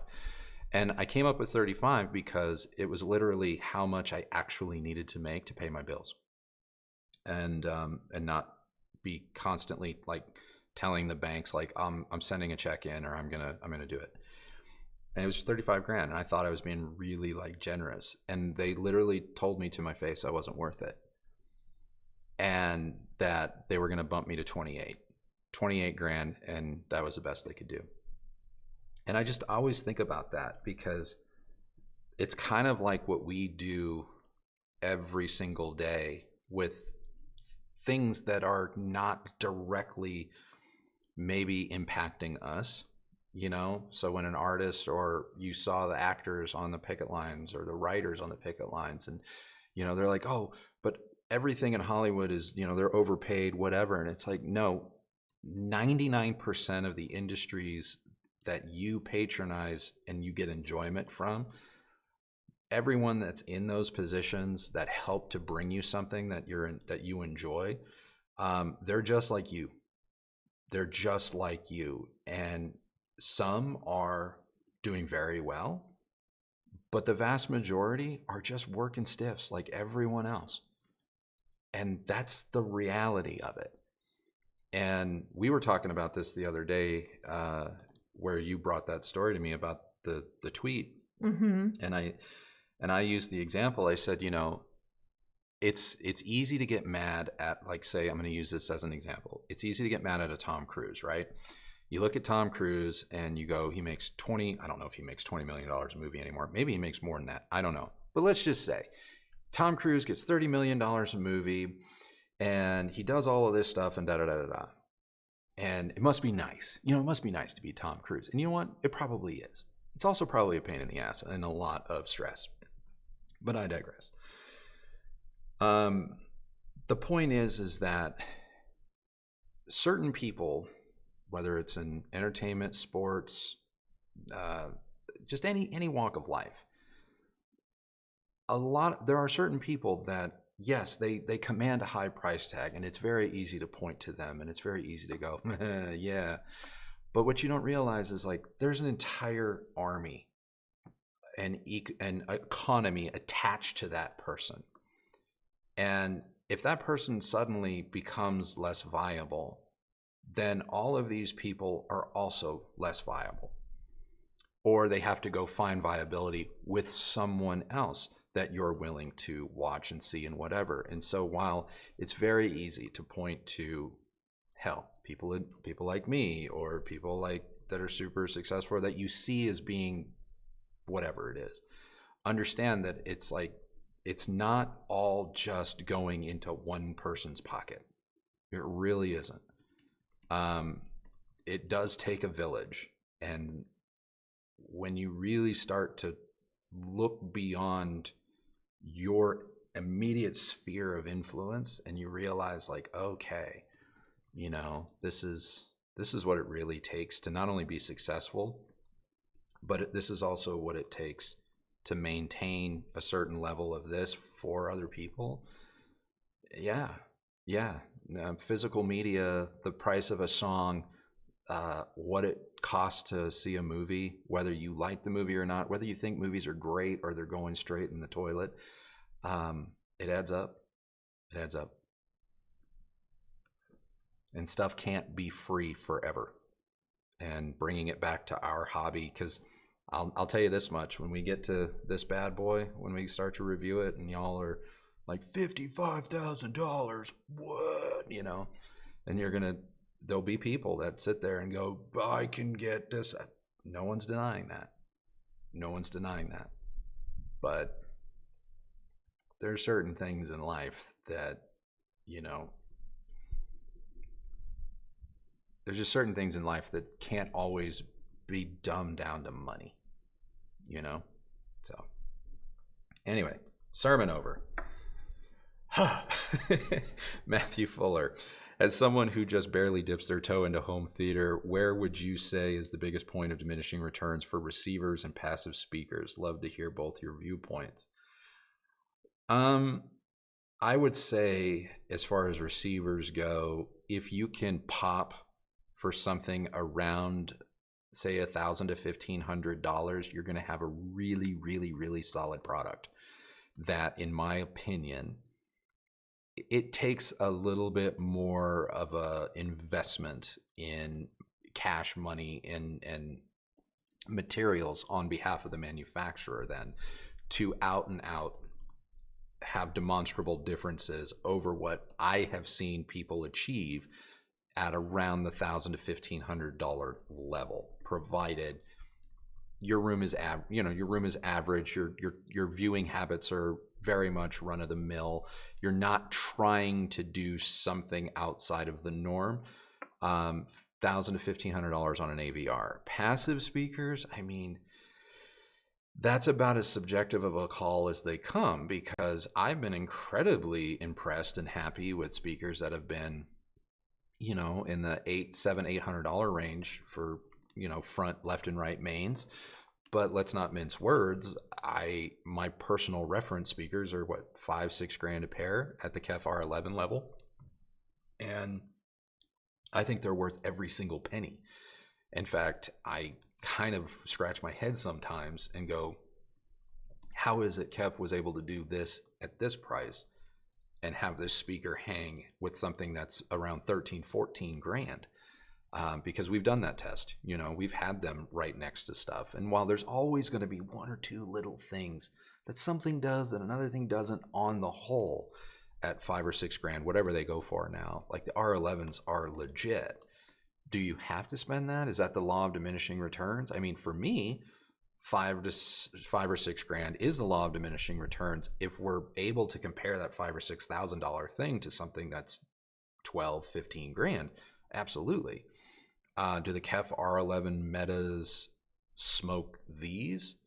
Well, I haven't put them next to each other yet. Haven't done that A to B, but just based on 48 hours of these in the house, I'm going to tell you they won't. They won't. They'll hold, they'll hang, and maybe even be surprising. But there's straight up stuff happening with these that the KEFs don't do. I've spent a lot of time with the KEFs, and I've listened to the same tracks, and they're in the same room, same equipment, and I'm like, no, the KEFs don't do that.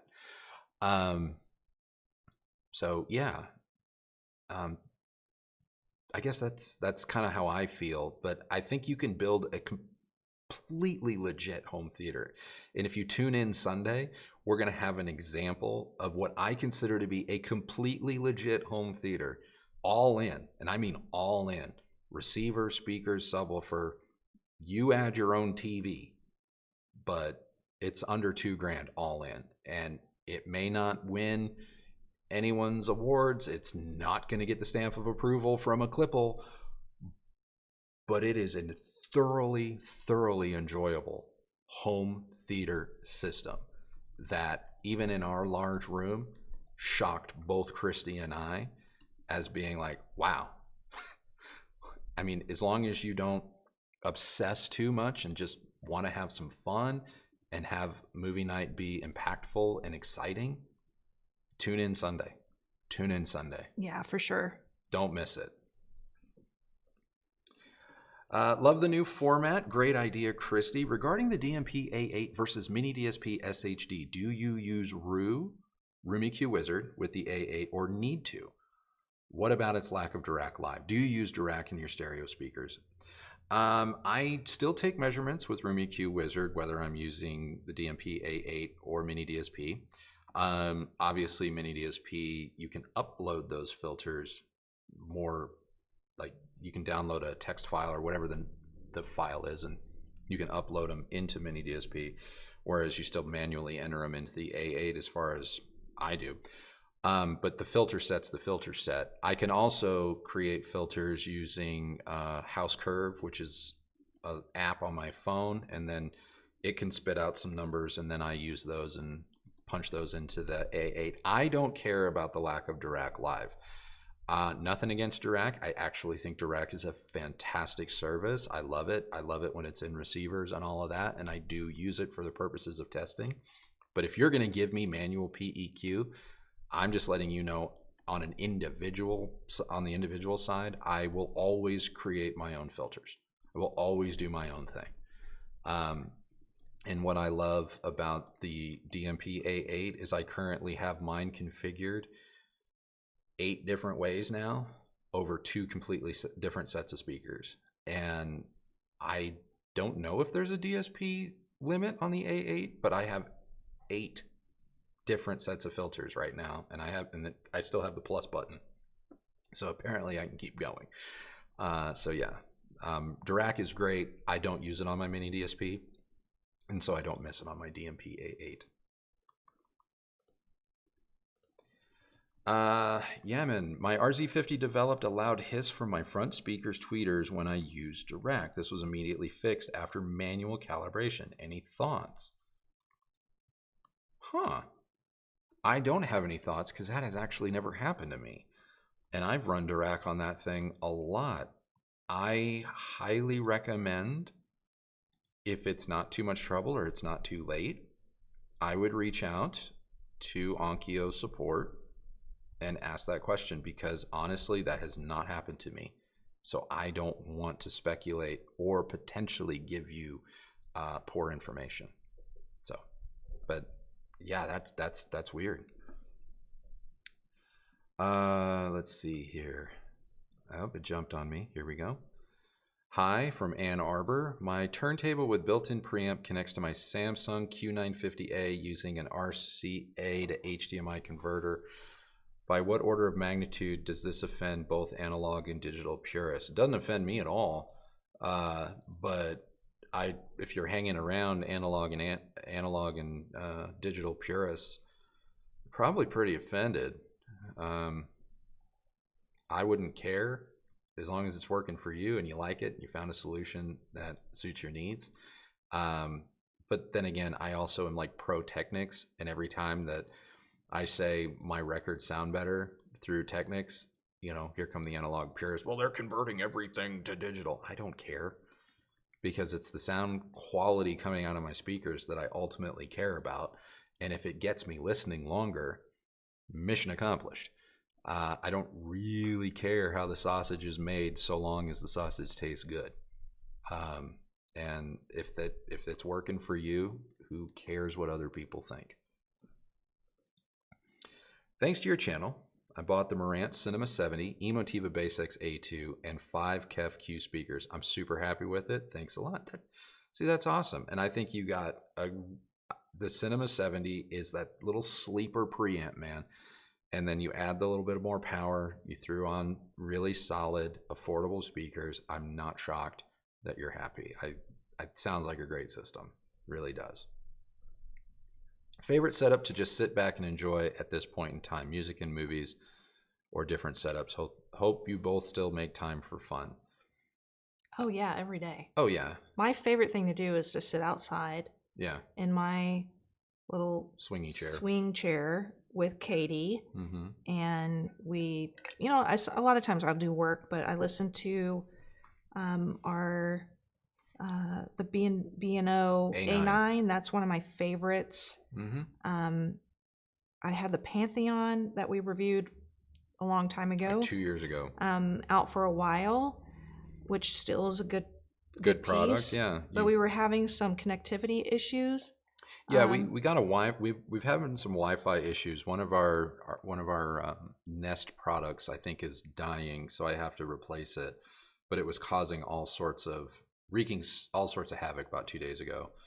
But yeah, you're big into like the just grab and go or the more all-inclusive Bluetooth speakers. And yeah, I mean, to me, convenience is important. Yeah. If we weren't doing this channel, to be honest, I could be very, very, very happy with a sound bar. Mm-hmm. I like to be able to just turn it on and it works, it plays. And in my opinion, there are plenty of sound bars that sound really good. Yeah. This idea that they can't compete, I think is something the hi-fi community just wants you to believe, because if you start believing otherwise, they're going to be out of business. Yeah. But yeah, I love that A9. I've been listening to the Sonos Roam. It's a little handheld. Just a little handheld.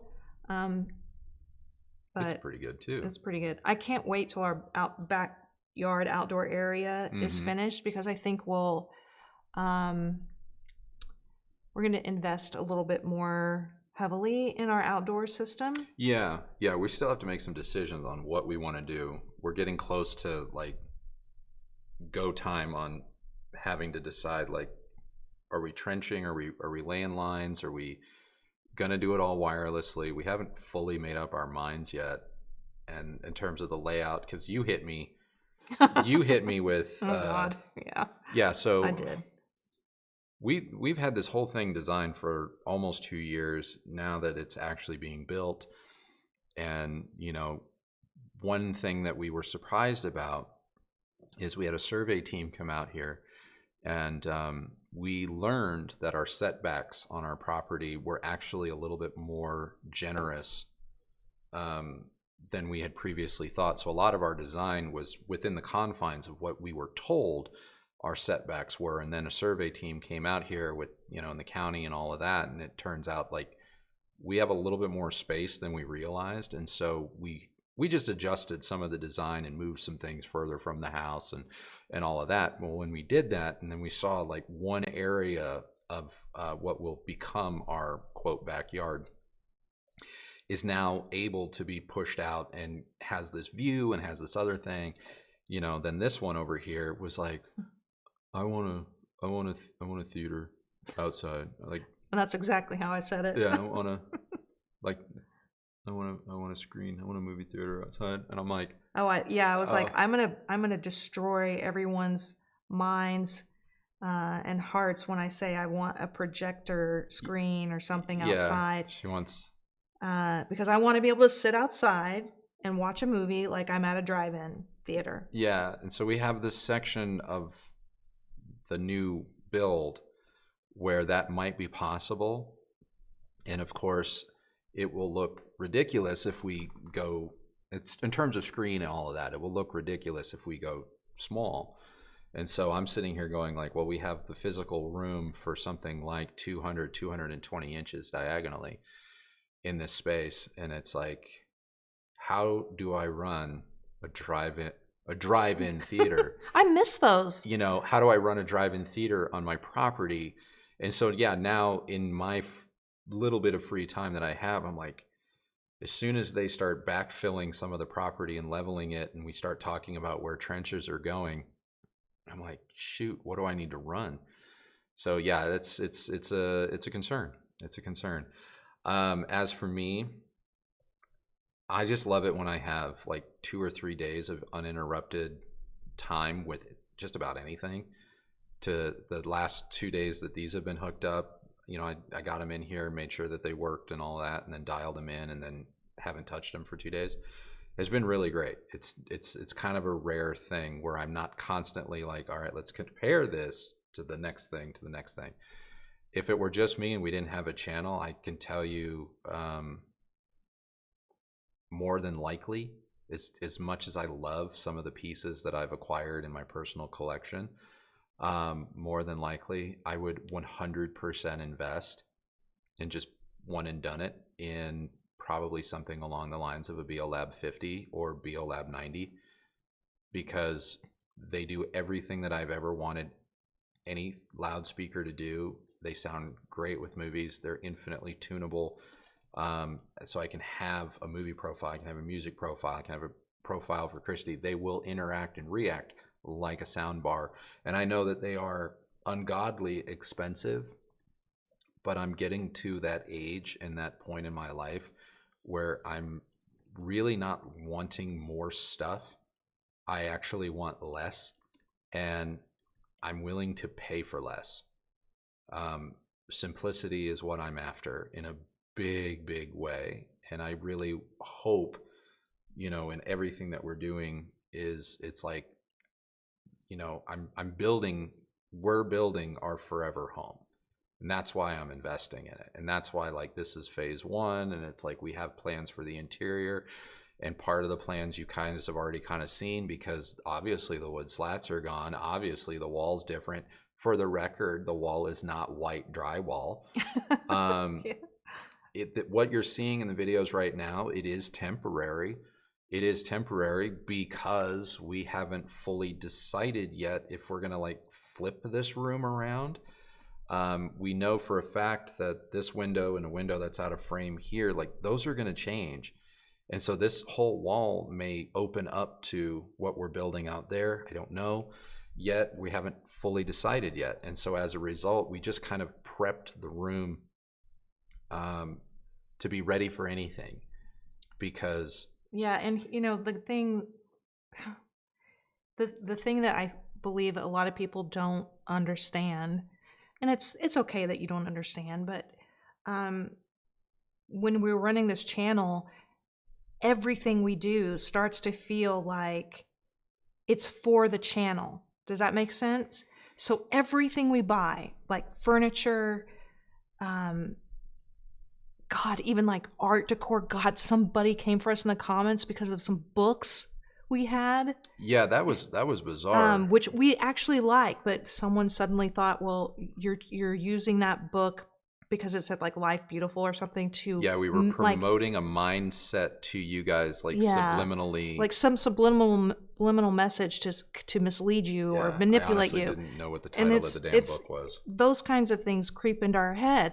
When we took out the slat walls, we came up with this design for a fabric wall. Yeah, it's fabric on the walls. That's what's on the wall. Yeah, and yes, there's some acoustic crap back there, whatever. And we came up with this idea, and in Photoshop it looked really great. We liked it, and then when we got it out, we're like, oh man, I don't know if we really like this. And the sort of like torture we put ourselves through, trying to figure out what to do, because it is difficult to separate ourselves from the channel, because our space is our workspace, but we also live here. Yeah. And so there are things that he and I like we really love architecture and design. And there are things that we want to bring in, but we worry about what someone's going to say about it. Whether they say it's too expensive, makes us not relatable, or they think that the wall looks like drywall and suddenly we don't have acoustic treatment in the room, and so therefore we can't be trusted. Yeah, it devalues every comment and so we have. That gets the mind that takes place when you're trying to just make decisions that frankly nobody else would ever even be thinking about. And it started to feel like, you and I both felt this way, like we can't even live in our own house.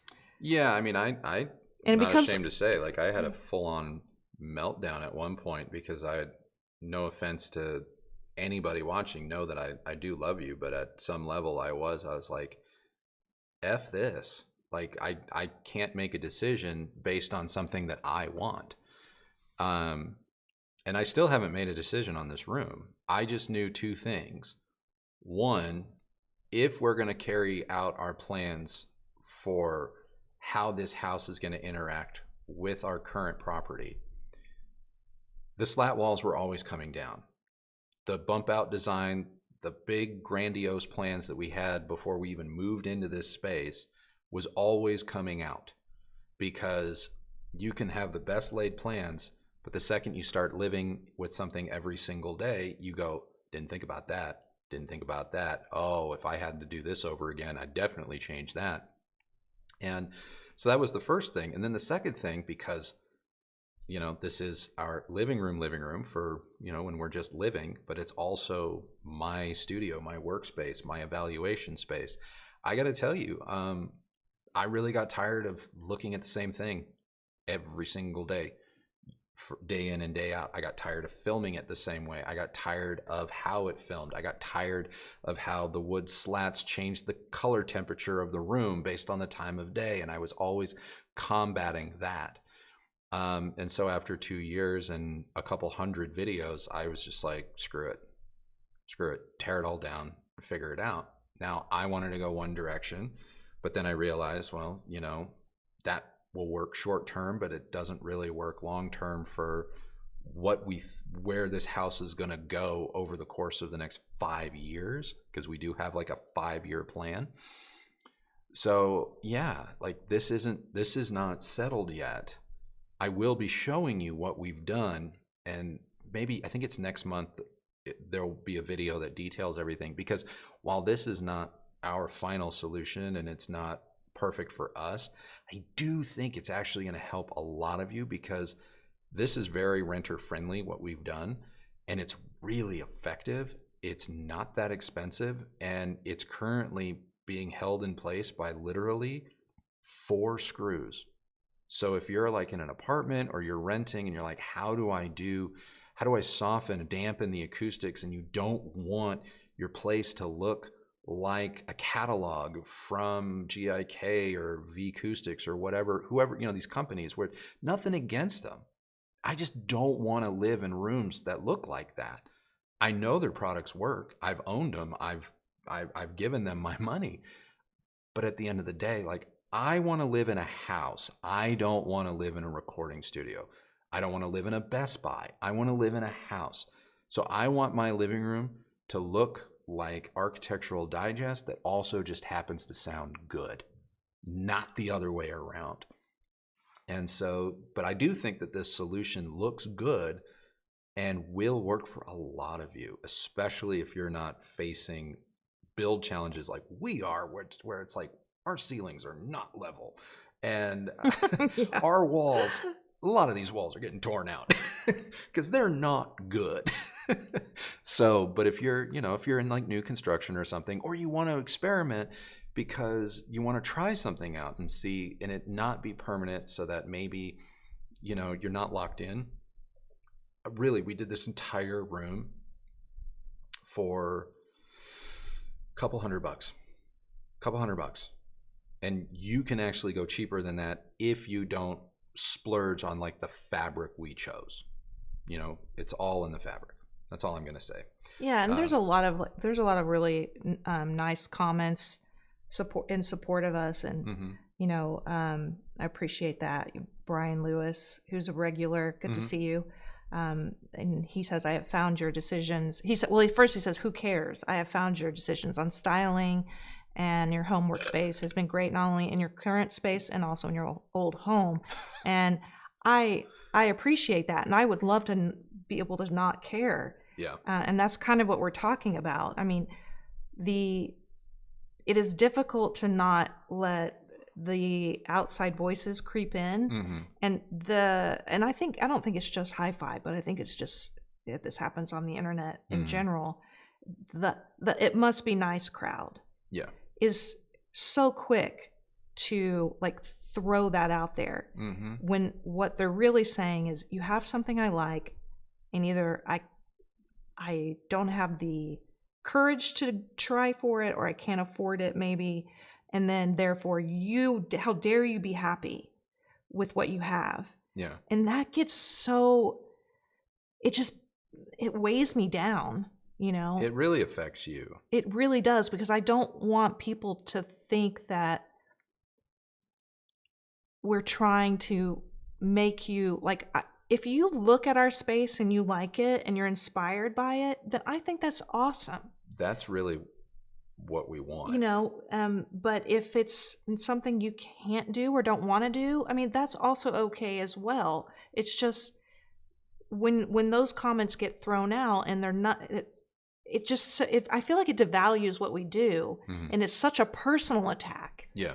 And it makes making decisions about what couch we buy, you know, like 9 times harder. You know, and if anyone's shopped for a couch, you know, it's very difficult to make a decision. Yeah, it is. But I appreciate that. I don't know who left that comment. I do appreciate it. I'm going crazy in this room. Like, I'm really happy that the slats are gone, and I'm really happy that I'm kind of at a blank slate. But my new frustration now is that we placed all of our orders and all of our decisions for like furniture and stuff that is going to be a part of this room for the foreseeable future. We like placed all of that stuff like in October, November, December, and January, and it's still not here. It's not arriving until starting next month and beyond. And so right now, like you saw that I separated the concrete benches that you were used to seeing with the slat wall, and we're using one as a coffee table and one as a bench. And you know, we've got the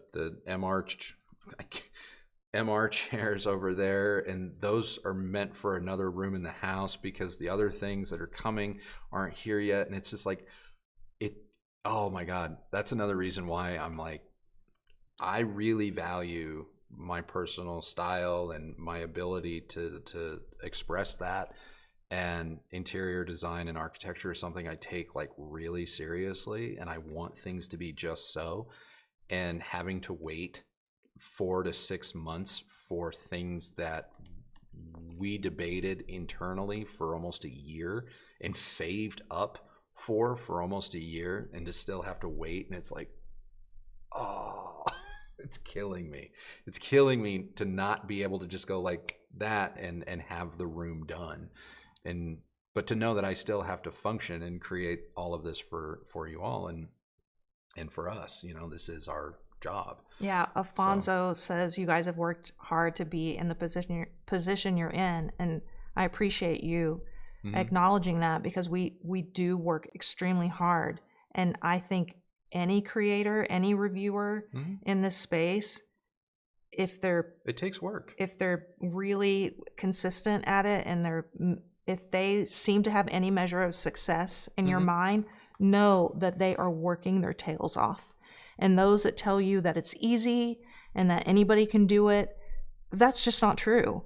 I mean, sure, anyone can do this, like can start a channel, but the ability to stay focused and be consistent, even when no one's watching, is extremely difficult. So don't buy into the song and dance that some people will say, oh, you know, like, I'm not working hard at this, or I'm doing this for the love of, like, what's often said, like, I don't need this bullshit. Bullshit. That's bullshit. Some people, you know, look, if you don't need it, if it's you have another 9 to 5 and, you know, you put out a video whenever you feel like it, that's one thing. That's just not the story of other creators like us or a Marquez or, you know, anybody. Like this has become our career, and we need to make it work. We need to stay on I call it the cutting edge, if you will, but we need to stay with the times in order to make sure that we are providing the right content and the right services and the right type of interaction for those who want to watch our channel. And I'm sorry, like, that is something we have to take into consideration. And it's the same thing no matter what career you have.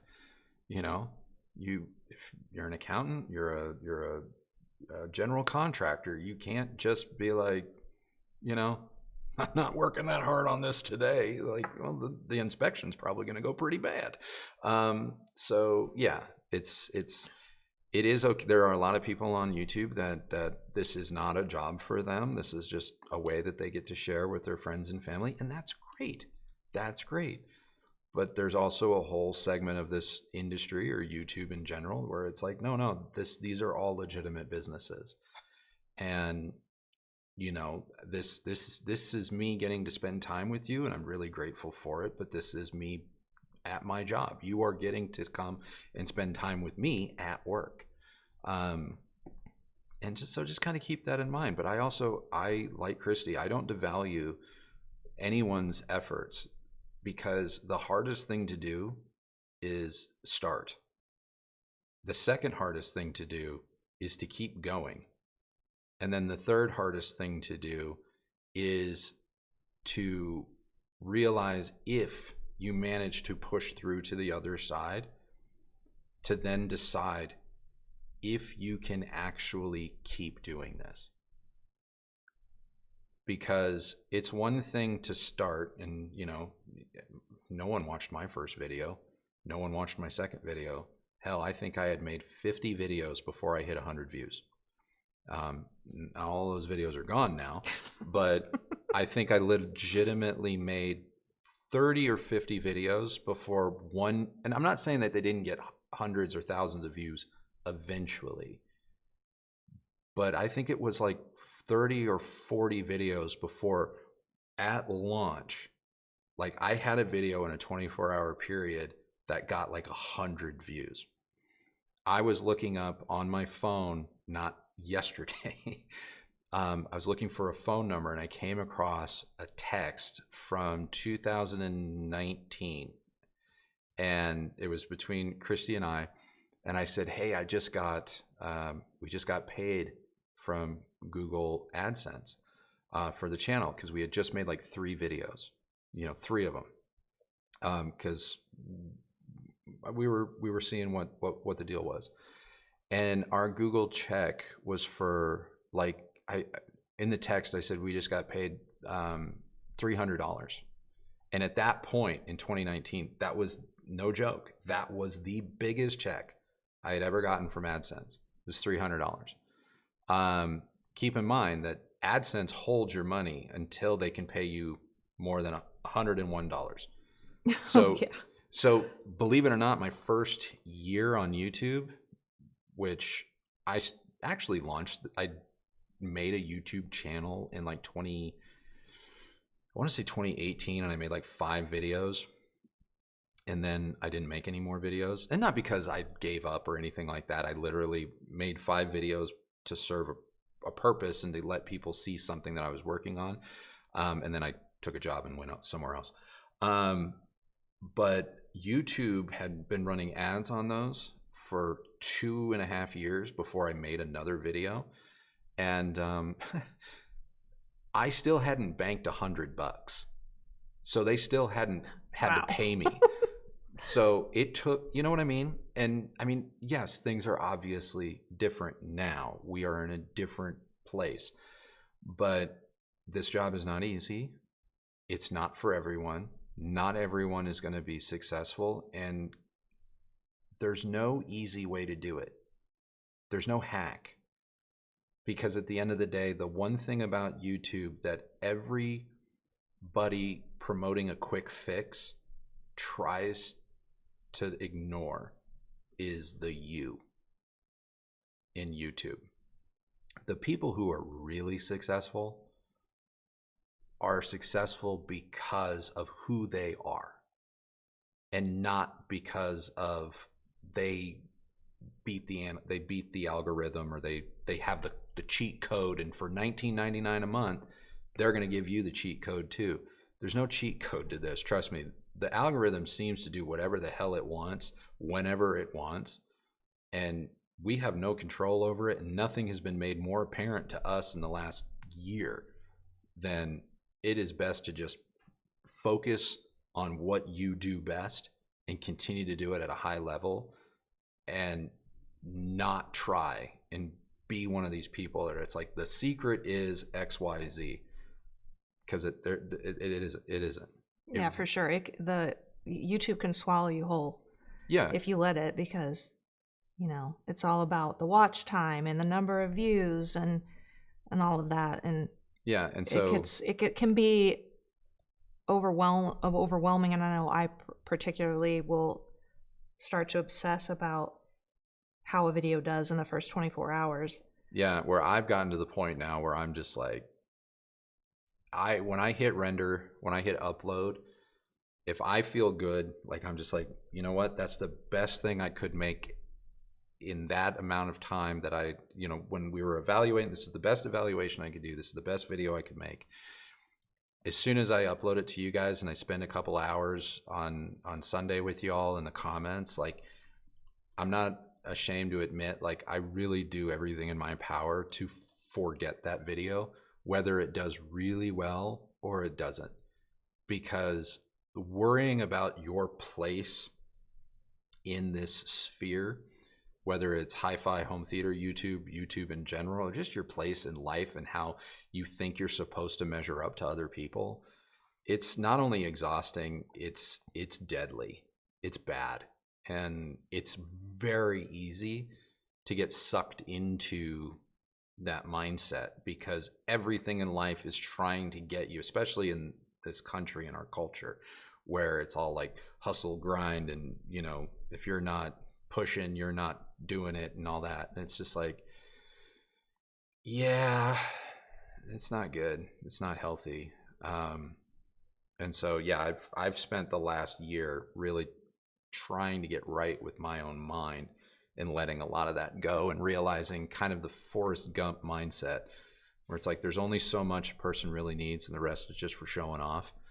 Like I'm really happy. Like obviously we're able to do a job because of you guys, and obviously we've had a modicum of success doing it, and we're going to continue to do it. We love this very much, and you know, but like some of the stuff I've kind of like let go, where it's like, oh, you know, like I had a plan like 2 years ago, like 500,000 by this, followers, you know, subscribers, 500,000 by this, and then this. And I used to like log into Social Blade and be like, we're projected to do this, and how do I juice that? And then the algorithms. I used to be like that because when you're first starting out, if you take this seriously, like it's really fascinating. It is fascinating. And I used to study like other channels and stuff, and I used to kind of, not other people in our space, but I used to study the people that I would watch because they've obviously been at this longer than me. And I used to just be like, oh, that's why they do that. Oh, that's why they do that.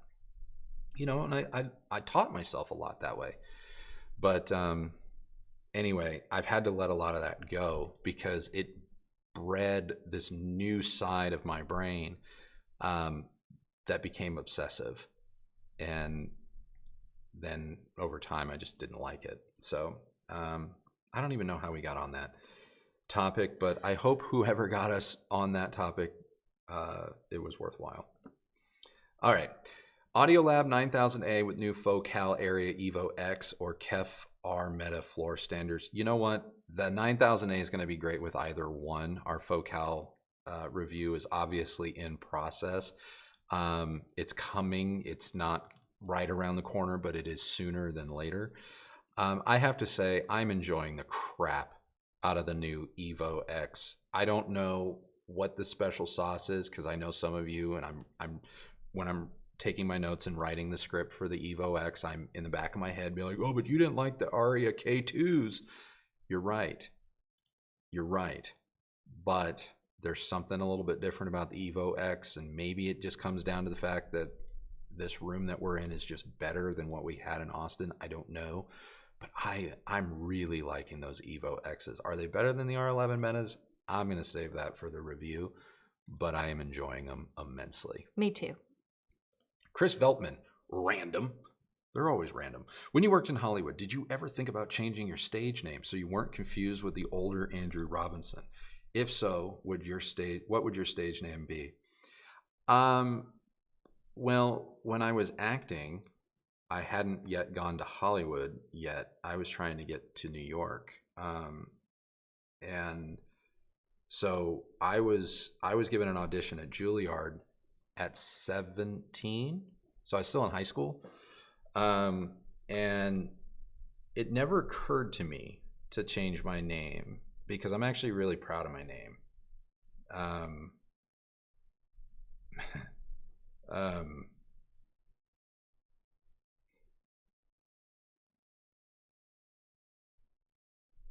love you, babe. So my dad took me to my Juilliard audition, and I bear his name, his last name. I'm very proud of my family name, which is not Robinson, but he's, holy shit.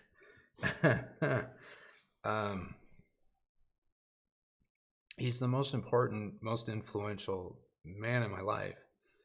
And yeah, I know a lot of actors have stage names, and I would never take another name than his. He adopted me when I was 12 or 13, and that's that's a lot. That's more than a lot of people get. So no, that's my name. That's my name. Sorry. Yeah. No, it's never crossed my mind. I would never take another name. Never. So. I changed mine. You have several. I do. Well, when I was pursuing acting, yeah, I chose Kristi Wright. I chose Wright over my true last name because that's the name of my grandparents. Yeah. And they basically raised me. Mm-hmm. And like Andrew said, I can't imagine not having another name. Like, to me, that is my name. Yeah. When it's not Robinson. Mm-hmm. Because they were just so important in my life, and I know for sure I wouldn't even be here had they not been a part of it. Mm-hmm. So I totally hear know where you're coming from, and that was really beautiful. Oh, guys, what are you doing to me today? Jose, changing the MDF HDF of speakers for real wood could bring some benefits just for fun. You know, I've wondered this. We reviewed 2 speakers in relatively short order back in Austin. One was High Desert or High Moon? High Moon. High Desert. I don't know. High Desert Moon speakers, which are made from made from wood that's dredged out of like rivers, so it's a true hardwood. And then we reviewed an open baffle loudspeaker from Deckware, and both of those speakers obviously were not MDF. And I remember there being like just a weird, not like a bad way, but I remember there being like this sort of just, I can't put my finger on it if it was really audible or if it was just visually, when you're looking at something real. But both those speakers had an intangible quality when they were in the room. And I always wondered if it was the material, if it was something the speaker was doing, or what. But I still miss those speakers to this day. Like, I still miss like just having them around. And I wonder if it isn't, changing out MDF and the paint schemes and everything that most speakers are made out of for something more real. But I don't know any more than that. Joey G. Late to the party, was watching crap on YouTube, didn't see the alert. It happens. Went to the Southwest Audio Fest last week. I take it you guys didn't go. We didn't go. Obviously, we're not in that area anymore. Or maybe not obviously. Or not obviously, but we're not in the state of Texas anymore. To be perfectly blunt, I didn't even know it was going on until it basically had started. Like, no one in the press or no manufacturer sent us any sort of email like, oh, we're exhibiting. Because, I mean, or Axpona comes along, or CES comes along, or CEDIA. Like, you inbox gets stuff. But, yeah, I didn't even know it was happening. I hand on heart, I legitimately did not know it was going down until I think Thursday night before the Friday. So that's why we missed it. Sorry. Yeah, we don't really even, I don't think we've never been invited by like the show, like anybody that manages the shows. We've never been invited. We were invited once. Oh, we were? The show, the home entertainment show in Orange County or LA back in 2019. I believe we were invited, and I was talking to their people, but I don't think that show happened because of the pandemic. Yeah.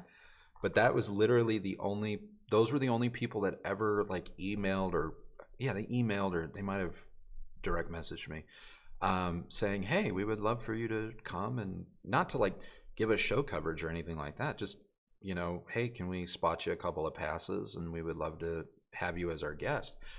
And it's not that I require that, just I don't want anyone to take what I just said and go, oh, he expects it. It's not like that. It's just a lot of times I know of back from my print days when I ran magazines, for home theater and AV, like CES and CEDIA, and then maybe Axpona every now and then. But those were the big two, and so we would really, we'd go all out and make sure that we covered those. Now there's so many regional shows, and they happen, like, from what I understand, like Southwest Audio Fest is happening, but then there's another one in like 2 weeks, and it's like it gets to be quite a lot to try and hit all of them. Katie, lay down, baby. So yeah. Katie, if you guys get a bump on the mic, Katie's crawling through the rat's nest of cables. Yeah, we've been doing this 2 hours. Okay. So she might need something. She's like, okay. Okay, I'm going to try and get through some of these because I realize we've done a lot of tangents today. And my Texas Longhorns are playing in about 30 minutes. Yeah, so. Oh, Katie. It already happened, babe. It already happened. Lie down. So, come here. Yeah, Longhorns are playing come here today. There you go. I forget who they're playing against. It just fell out of my head. So, okay. Anyway. But show's got to go on. I got some comments. I gotta catch up. So, love your opinion on the KEF R11s versus B&W 805 D3s and Cornwall 4s. How do they compare? Okay. R11s are going to be the more neutral, more linear, more less character. So if you're one of those people where it's like, I find certain speakers bright and fatiguing, I don't like over pronounced bass, I'm looking for something that's more even keel, and that is really going to let whatever else I put in the signal chain also shine. R11 metas. B&W 805 D3s. I don't know exactly about D3 versus D4. We have the D4s. That is going to be a speaker that is going to be captivating. I know some people might say that it is bright. I know that if you do near field or some sort of approximated measurement, it has a giant rise in the tweeter. In room, it doesn't seem to be as big of a problem. In that speaker, like these, is kind of infinitely tunable purely based on placement and angle. And so what I can say about the B&W 805 is, in my experience, they are hugely enjoyable and captivating at a wider range of volumes. They work really well at lower volumes, whereas like the KEF R11s, I'll admit, at background listening levels, they're a little bit more subdued. Give them a bit of volume, then you're like, oh, that's what everyone's talking about. Whereas the 805s kind of always do a little something at every step up the ladder, and I like that. I appreciate that. It's not uncommon to listen to music through B&Ws and come away feeling like maybe you're hearing something you've never heard before. And measurement hawks will say, well, that's because there's these huge spikes in their response. I don't really care. If that's the sensation that I walk away with, that isn't necessarily a bad thing. So that's what I say about the 805s. As for the Cornwalls take me back to some of the best concerts I have ever been to. Not to say that they can't be refined, not to say that they can't sound like a, quote, traditional pair of speakers, but they have a quality to them that make you feel like you're more or less at a live event.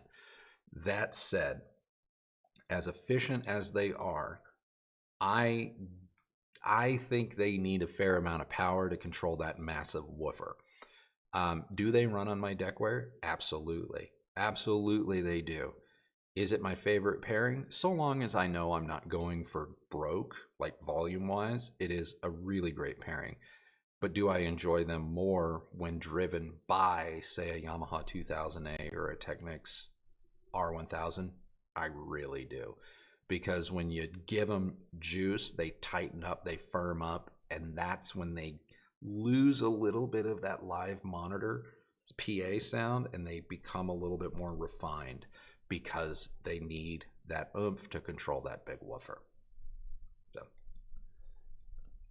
Bodie McBoatface, is there a difference between streaming apps on the Onkyo RZ50 controller app and the apps on the DTS Playfi software? Is there a difference between? Unfortunately, I do not know how to answer that because I haven't actually directly compared like the controller app to, say, DTS Play-Fi or 4Stream or. I can tell you, like, in terms of like when I was comparing like Cambridge to like WIM and that to EverSolo, like it's pretty obvious, like, oh well, the Cambridge doesn't do Amazon, this and that, like that's easy. But I think your question is more like, is there a difference in like quality that I don't know off the top of my head, especially when it comes to DTS Play-Fi, because I have not opened that app in a minute. DTS Play-Fi was a lot more prevalent, like in my opinion, like a year or two ago, but lately everyone's like moving on to other things. Jackson, cheaper but still good quality way to power 4-ohm speaker in stereo. Would prefer AVR so I can use for everything, but very least want to use for vinyl. Just get yourself a solid AVR that has a 4-ohm rating. I mean, you can do that with, I mean, if you want it to have a built-in phono preamp, then that's going to narrow your search quite a bit. But if a manufacturer, if you go on a online shopping website of any kind and a manufacturer is stating like our receiver does 4 ohms at the power that you need and we have a built-in phono preamp, go for it. If they're saying that this is their 4-ohm rating and they've had to pass all of the tests in order to verify that and whatnot, then you're good. You're good. You don't have to overthink it. Dwayne, you said it's not good to plug amps to a UPS backup. I was one of those guys. Went direct to the wall but needed quality power strip. Got WAA audio surge protector with AC filter. Surprised by wider stage detail and texture, but it is a good idea to use on an amp. Look, as long as the power conditioner, the strip or whatever is rated to handle the load, there shouldn't be that big of a difference in those cases then of going straight to the wall. It's just, I find that a lot of people, because the noise suppression or surge suppression is such a buzzword, that they'll just plug it into anything that they can technically basically afford that has those words, not realizing that if their amplifier suddenly needs to like really ramp things up, like they're going to be over that surge suppressor, that strip, that product's rated specifications, in which case they may run into a problem.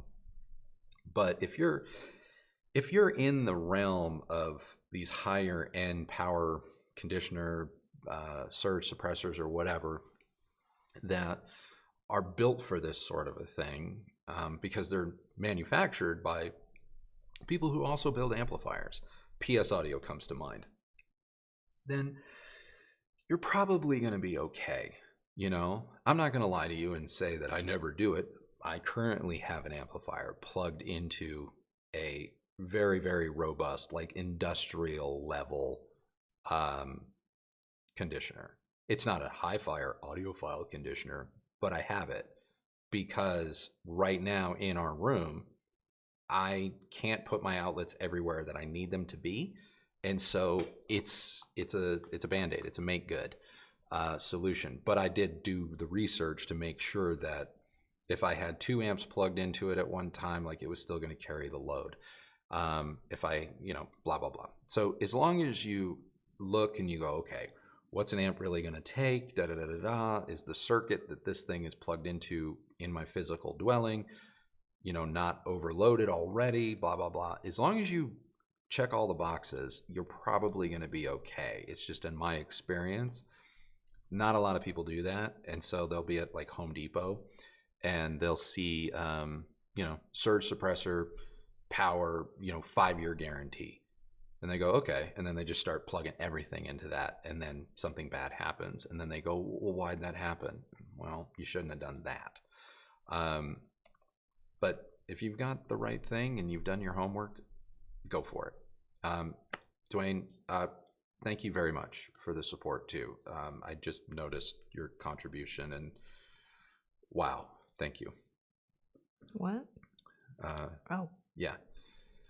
Pete M, gotta run. Great chat today. Ciao. Well, thank you, Pete. I'm so glad that you were able to join us. Really, I've been enjoying this one. Dwayne's back, guys. Hope you don't mind stopping by the live Dwayne show. If I opt for a more expensive streamer, ever solo, but go direct to a preamp via optical without using the streamer's DAC, will I benefit from the better soundstage separation and detail? In my experience, no. No, all of the benefits of the Ever Solo that I described in that video really do stem from its taking of the digital signal and running it through the entirety of its system. Now, some people will say, oh, well, you don't know anything about DACs, because if you take the optical out to adenofrips or coaxial out to adenofrips or the I2S out to adenofrips, that's even better. I don't know. I don't have adenofrips. That isn't to say that I don't know what I'm talking about with DACs, but optical, I will say this much, optical out of Eversolo DMP A8 into, say, the Primaire pre-35, which has a built-in DAC, does sound different than going everything through the Eversolo. Whether or not that's better or worse, that's going to be entirely up to the individual, but it is different.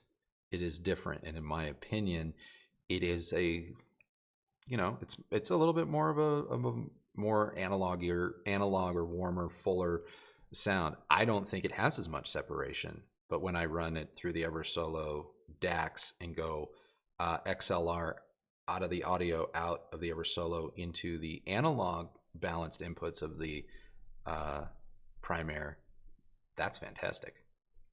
So yeah. Henrik, thanks for being so honest and true. Love your channel. Would you keep a speaker just for sentimental cause, or would you sell it if you don't use it? I would keep a speaker for sentimental cause. I have 2 in my collection that I rarely, I mean, shoot, I don't think one of them I've plugged in for probably 2 years now. But I just don't want to get rid of it. Now, thankfully, they're small. They're Bang & Olufsen Beolab 4000s, so they fit in a box like, you know, like that, so they're not taking up too much room, but I don't think I'll ever sell them. They're like 30 years old at this point, and they're still really good. And I don't think that I would ever sell the Cornwall 4s, even though they're not a speaker that is plugged in all the time, you know, and they were designed to go in a room that they're not going to match this room in about 2 more months, if they match this room even now. Same for the Heresies. And the Heresy 4s, like those were like our first kind of bigger channel get, you know, like that was like a little channel investment. And so, yeah, I don't think I would get rid of those either. And those haven't been plugged in for a minute. So, yeah. But I only have so much room for sentiment because we also have room for the channel stuff. So I'm usually the one that's like, but she wants to keep everything, for the record. I just get attached to stuff. She wants to keep everything, and I'm the one that's like, I enjoyed it. Thank you. Where's my UPS label? Get it picked up. Have you had the chance to experience the Peachtree line of amps? I just trialed the new Carina. It was very impressed. We were sent a Peachtree at one point when we were in Austin, and it stopped working like a week into our evaluation. That's not a knock against Peachtree. It was a review unit. This thing had probably circled the globe a dozen times by the time we got it. But it did fail, so we weren't able to bring you that review. And honestly, I don't know if they followed up with us or if we followed. It just didn't happen. But that's about all I know about Peachtree. So sorry. Todd, 7.2.4 home theater, 2-row seating, 83-inch LG OLED, clips in walls, 2 subs, front and rear, torn between Denon 6800H and Sony EOS 7000. Advice. In my opinion, it's all going to come down to, do you want the added software flexibility of the Denon, you know, having Odyssey and Dirac, and then the various potential Dirac upgrades, whereas the 7000 is going to be Sony's method, and that's it. You know, I was kind of surprised. I guess I should have known this, but I was kind of surprised. We haven't like played with it yet, but we just took delivery of the Denon A1H receiver, and that has Sony's 360 spatial audio in it. And so I'm really excited to now compare that against the 7000, because don't get me wrong, I love my 7000. But if Denon and Marantz are going this route where they're basically going to be, I don't want to call it an open source box because that's not the right term, but if they're basically going to start welcoming every third-party solution into their device, that's pretty awesome. And I don't know if that means the 6800H is going to have that too. You might know better than me. But for me, that's what it would come down to, is the software. Like, whose software do you want the most? Chad, I am a big fan of tangents, by the way. Is it possible to have too much power for my room listening model? Are there downsides to hyperpower? Assume I'm not trying to melt my voice coils. One of the common misconceptions about power and speakers is that you can have too much. And I don't believe I'm sure scientifically or on paper, there's some sort of equation that proves that you can. But a lot of people will look at speaker specifications and they'll see recommended power rating and they'll see like 200 watts. And then they'll come and watch one of our reviews and they'll be like, you only used a 50-watt amplifier on it. Like you didn't power it right. The speaker can handle 200 watts sustained before it becomes a problem. Now, there is no scenario that I can think of outside of a bench test or a bench where you're going to send 100% of an amplifier's wattage to a speaker for a sustained period of time. I'm talking for longer than a couple of seconds, because most of the time dynamic power is in split seconds. It's in fractions of a second, milliseconds, in which case 90% of the time that you're listening to your speakers, even speakers that are as hungry as these BMWs, 90% of the time they're using just a handful of watts, call it 5 to 15 watts. The reason why you have 200 or 300 watt amplifiers is because when you hit those really complex passages, when you need to go from way down here to like that, it takes a lot in an instant. And as soon as that instant's over, it drops back down and then it kind of, fills the reservoirs back up. And so it's the power in reserve. It's not because a 200 watt amplifier always spits out 200 watts. It rarely will. It can, but that's like the John Curl designs of Parasound and the JC stuff, where it's like the first 10 watts are pure Class A. That's because it's going to live in that zone for most of its life. You know what I'm saying? And then when it needs more than that, it switches to an AB design where it's a little bit more efficient in delivering that gob of power down the road. But for everyday listening, you're probably listening to a pure Class A amplifier design. So I don't think there's a way that you can have too much. But like I said, I'm sure there's an equation that proves that you can. Just wanted to, Lisa, thank you. Just wanted to say how much I love these live streams and the authenticity of the conversations. Love you both. Well, Lisa, we love you and thank you so much. And you are one of my favorite people that I love getting to say good morning to on a Sunday. Yeah, for sure. In the videos. So thank you for that. Jackson, TVM for the answer. TYVM. Time for the answer. Small follow-up. Have access to some older Denon AVRs. Thank you very much. Thank you very much for the answer. Sorry. Small follow-up. Have access to some older Denon AVRs rated for 6 ohms. Good enough for 4. In my opinion, like I have a feeling you're going to be fine. I want to say that I have a feeling you're going to be fine and not say you're going to be fine, because there's always an exception to the rule. Questions like this bring me back to like the Sony STR190 stereo receiver that we reviewed a couple of years back, and everyone was like kind of poo-pooing it, like, oh, it can't do this, it can't do that. And I put it on 4 ohm speakers and nothing blew up, nothing happened. Is it the best thing in the world? No, but in talking with Sony, like, it's doable. It would do it. It had it. It's just not something that they necessarily want to put too much emphasis on to keep people relatively, quote, safe. So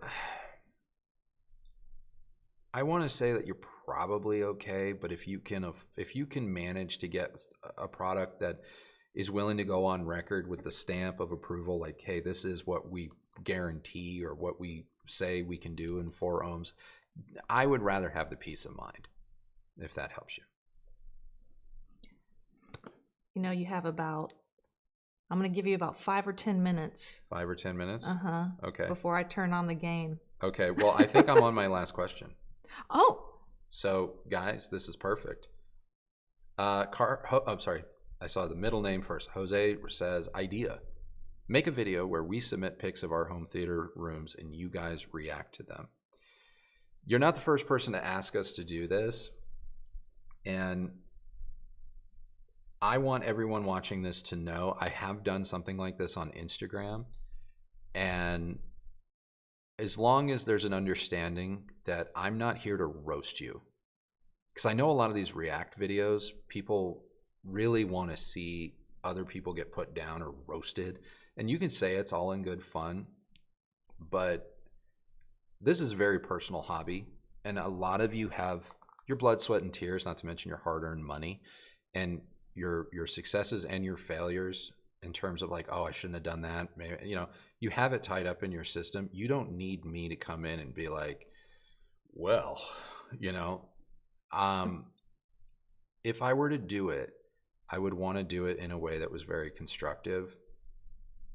And I know that I can do that, but I also, no, I know that I can do that. Like, I know that I can keep it. Yeah, I know that I can keep it kind. What I worry about, and the reason why we haven't made this video, because people send me pictures of their system all the time. The reason we haven't made this video is I can't control the comments. And the last thing that I would want is for someone to share something they're really proud of, and for me to be like, hey, I think this is great. If it were me, maybe consider, if you can manage, pull the speakers about 2-3 more inches out from the wall, lower your TV about 1 inch or 2, but I think you're there, man. Like, I know that I can react that way, but I would hate for someone to take my feedback, maybe feel good about it, but then here comes 50 trolls. Oh gosh, yeah. That are just like, hurt yourself. Everyone knows that you can't do that. Everyone knows you're such an idiot. Look at this guy. You know, I would look at that, and I don't want to bring that to other people. You know, it's one thing to make a video on our own channel about us and people come and do it. I would hate for someone to really want my opinion or Kristi's opinion, and then to also get the opinion of 500 other people that don't have their best interest in mind. And that is legitimately the only reason why I haven't made that video, because I have dozens, if not maybe hundreds, of pictures in like our inbox or DMs, because people want to share, and I appreciate that. I really do. But yeah, it's a good idea. It's a good idea. I fear the trolls, because I don't want anyone to be discouraged. All right, guys, that's it. I think that's a good stopping point. Oh, John Sackett says, well, Andrew, is Kristi's a cold-hearted heifer. Thanks, John. Wow. Thanks. I mean, we don't need the last word. Yeah, maybe you could have. Yeah. Did you really need the heifer? Yeah. But I mean, I do have a Her filter. Her filter needs a couple of firmware updates. Oh, please. Come on. Come on. Don't be mad. Don't be mad. But I might have said some things. I think that would, a show like that would be fun. Yeah. But yeah, Andrew would probably have to run it, because no, I probably wouldn't be as nice as him. I would have thoughts, you know? Yeah. But anyway. Anyhow. I think that's a show. I think we're gonna call it there. I I had fun. I'm sorry for all the tangents, but I think we got through everyone. I got through my list of comments. And so, I don't think you should apologize for the tangents. I really don't. I think you should take it back. Take back your apology. Because part of the tangents, part of what makes this fun and enjoyable for us are the tangents. Yeah. Because we live, breathe, eat, just the sleep facts, this crap. And sometimes it's nice to just talk about something different. Or at least maybe not even talking about something else entirely, but talking about this hobby, whether it's music or movies or whatever, in a different way. Yeah.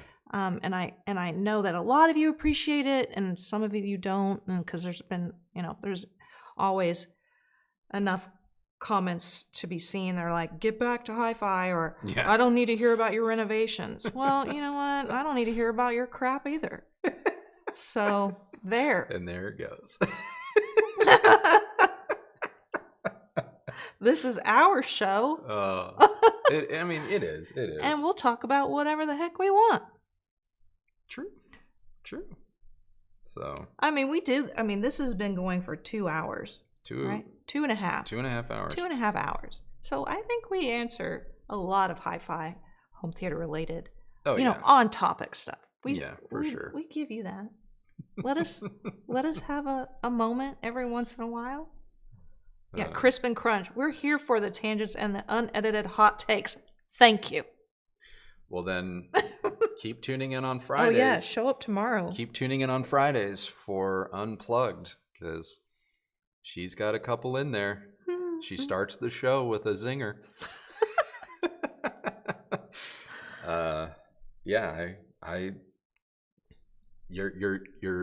The edits you see in the Friday show is purely for the ums and the is and the,